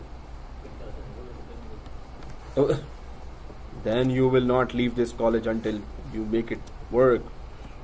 Yeah. Da-da-da. Okay, I think I have to delete the.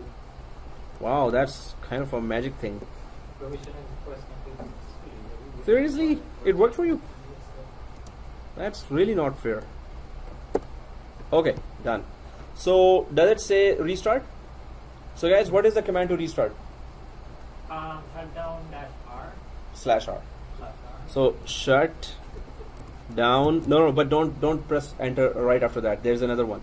Shut down space /r space /t space 0. What does that mean? Restart right now. Don't wait for 30 seconds. By default, if you go for /r, it's gonna wait for 30 seconds and then restart. So /0 means restart now. shutdown /r/t space 0. You have to give a time and press enter.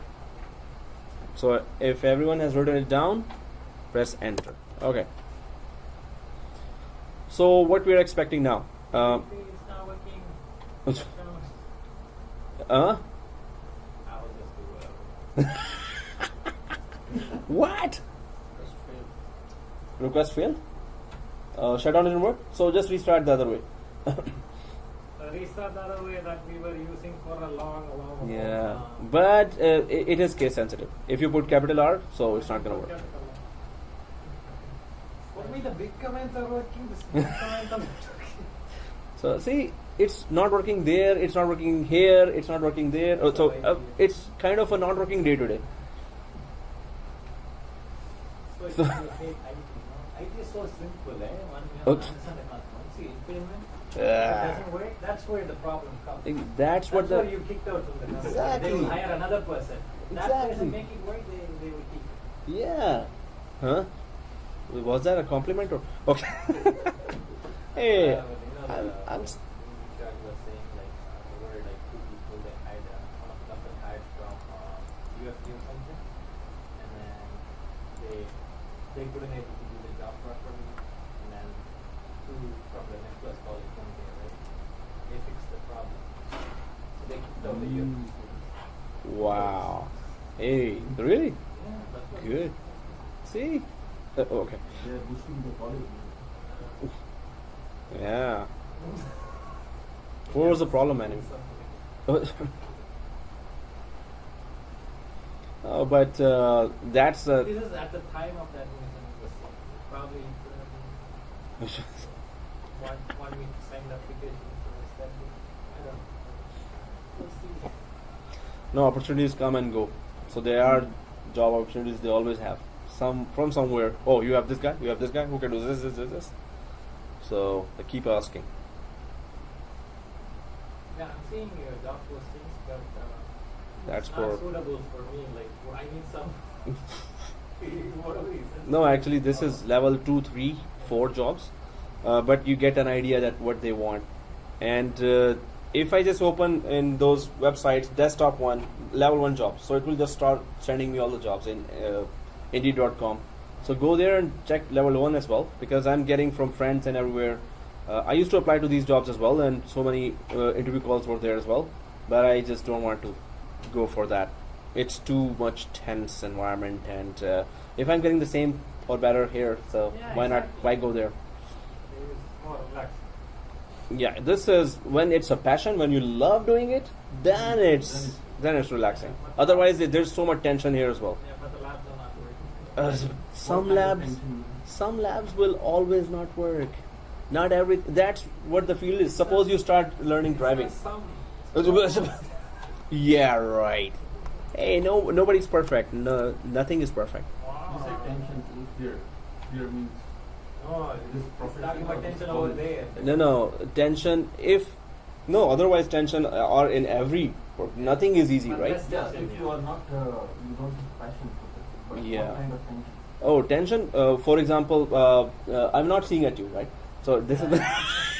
No, attention from students. That's what he wants. Like if we ask him question, it's attention for him. Right? So it's tension or attention, maybe. Guys, when you as a professor, they don't no want those the questions from the main tension when there's a new topic and new course has been given to me, all night I have to study, all week I have to study, there is no day and night concept then. I have to study the whole thing, implement the whole thing, and create the labs crazily. So there are many tensions in this field, but since I love it, so there's a passion behind that. Guys, do you see this? Yeah. When you restart this means it's joined to the domain. Is it? Or it's not? No. Yes, it is. No? So But it's claimed. It says claim 2. Yeah. So it means it's going But to be before that, local it said machine. local admin. no, sounds it is different. still status is still a local machine. It's not But admin. isn't that how? Suppose you have gone through the actual process of joining domain. After that, you restart. Once you restart a proper domain join, doesn't it stop at local computer name / local administrator name? Okay, so if I go, let's click this back arrow icon here. We know that we are totally disconnected right now, right? Our network cards are disabled. So arrow here and go for other user. Go for other user. But we are still disconnected. The main thing is that you can see here sign into net plus domain. We are joined. That file has done everything that after domain join what happens. All we need to do now is what? Just enable the network card and log in from a domain user. And guys, one more thing here. Don't log in from any user that you logged in already from. You know why?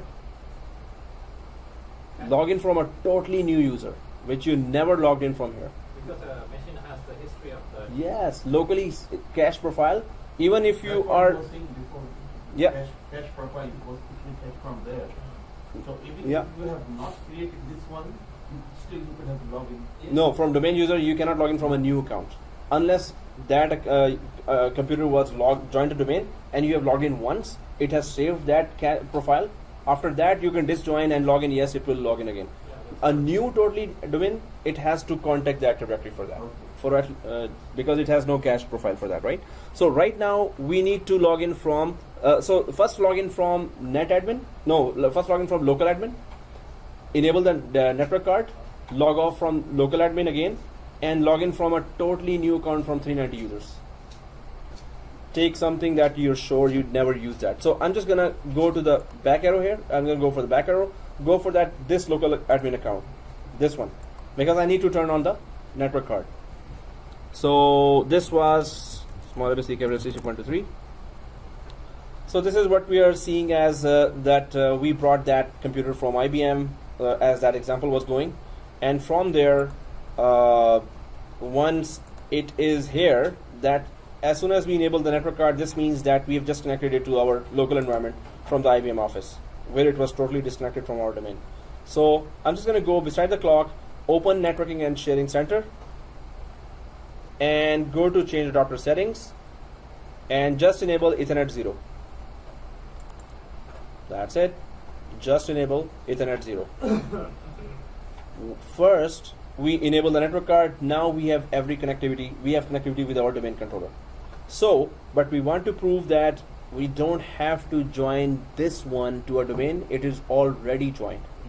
So how do we prove? We just log in from a domain user that we have never logged in from before. Just let's just go and check which user we can try. So I'm just gonna go back and sign out after turning on the Ethernet 0 network card. Sign out. But can you go and check my PC and then system properties and see like? Yeah, sure. Are you still there? Yeah. Yeah. So go to this PC and it should be joined to the domain. It should show that. Member of domain. It shows, right? It shows member of domain. Perfect.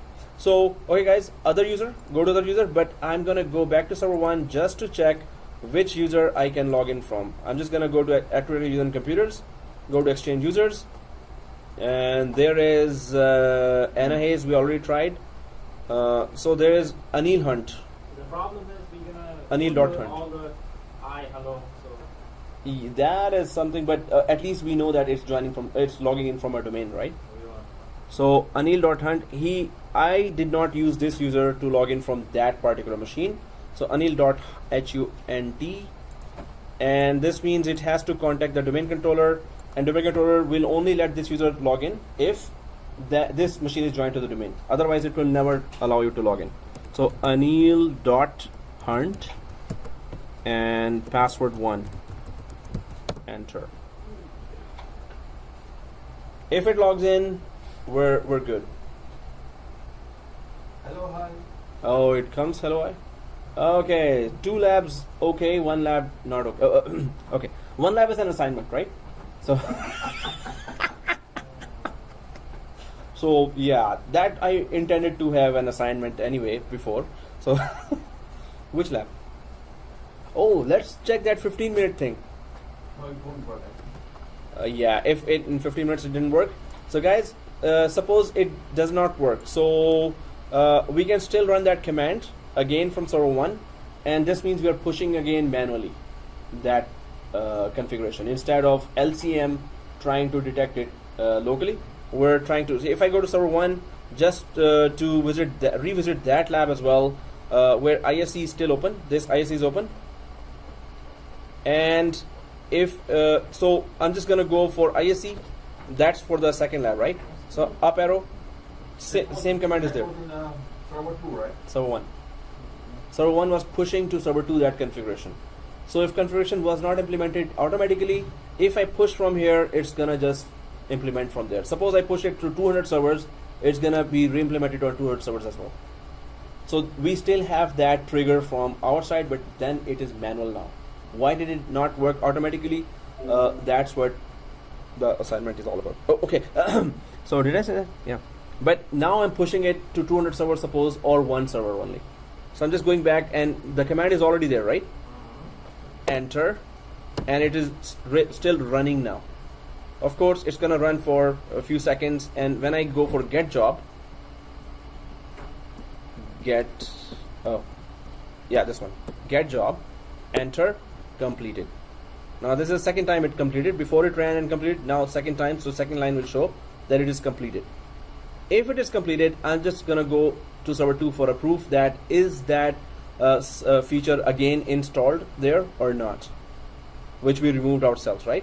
So server 2, if I go, still that is open, and right now it shows that it is not installed, but I just pushed it again.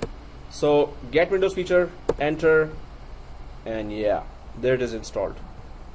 But this we did manually. Whenever we discovered, oh, configuration change, still I have a trigger, just trigger that, and if it was 200 servers, it's again back to the same thing.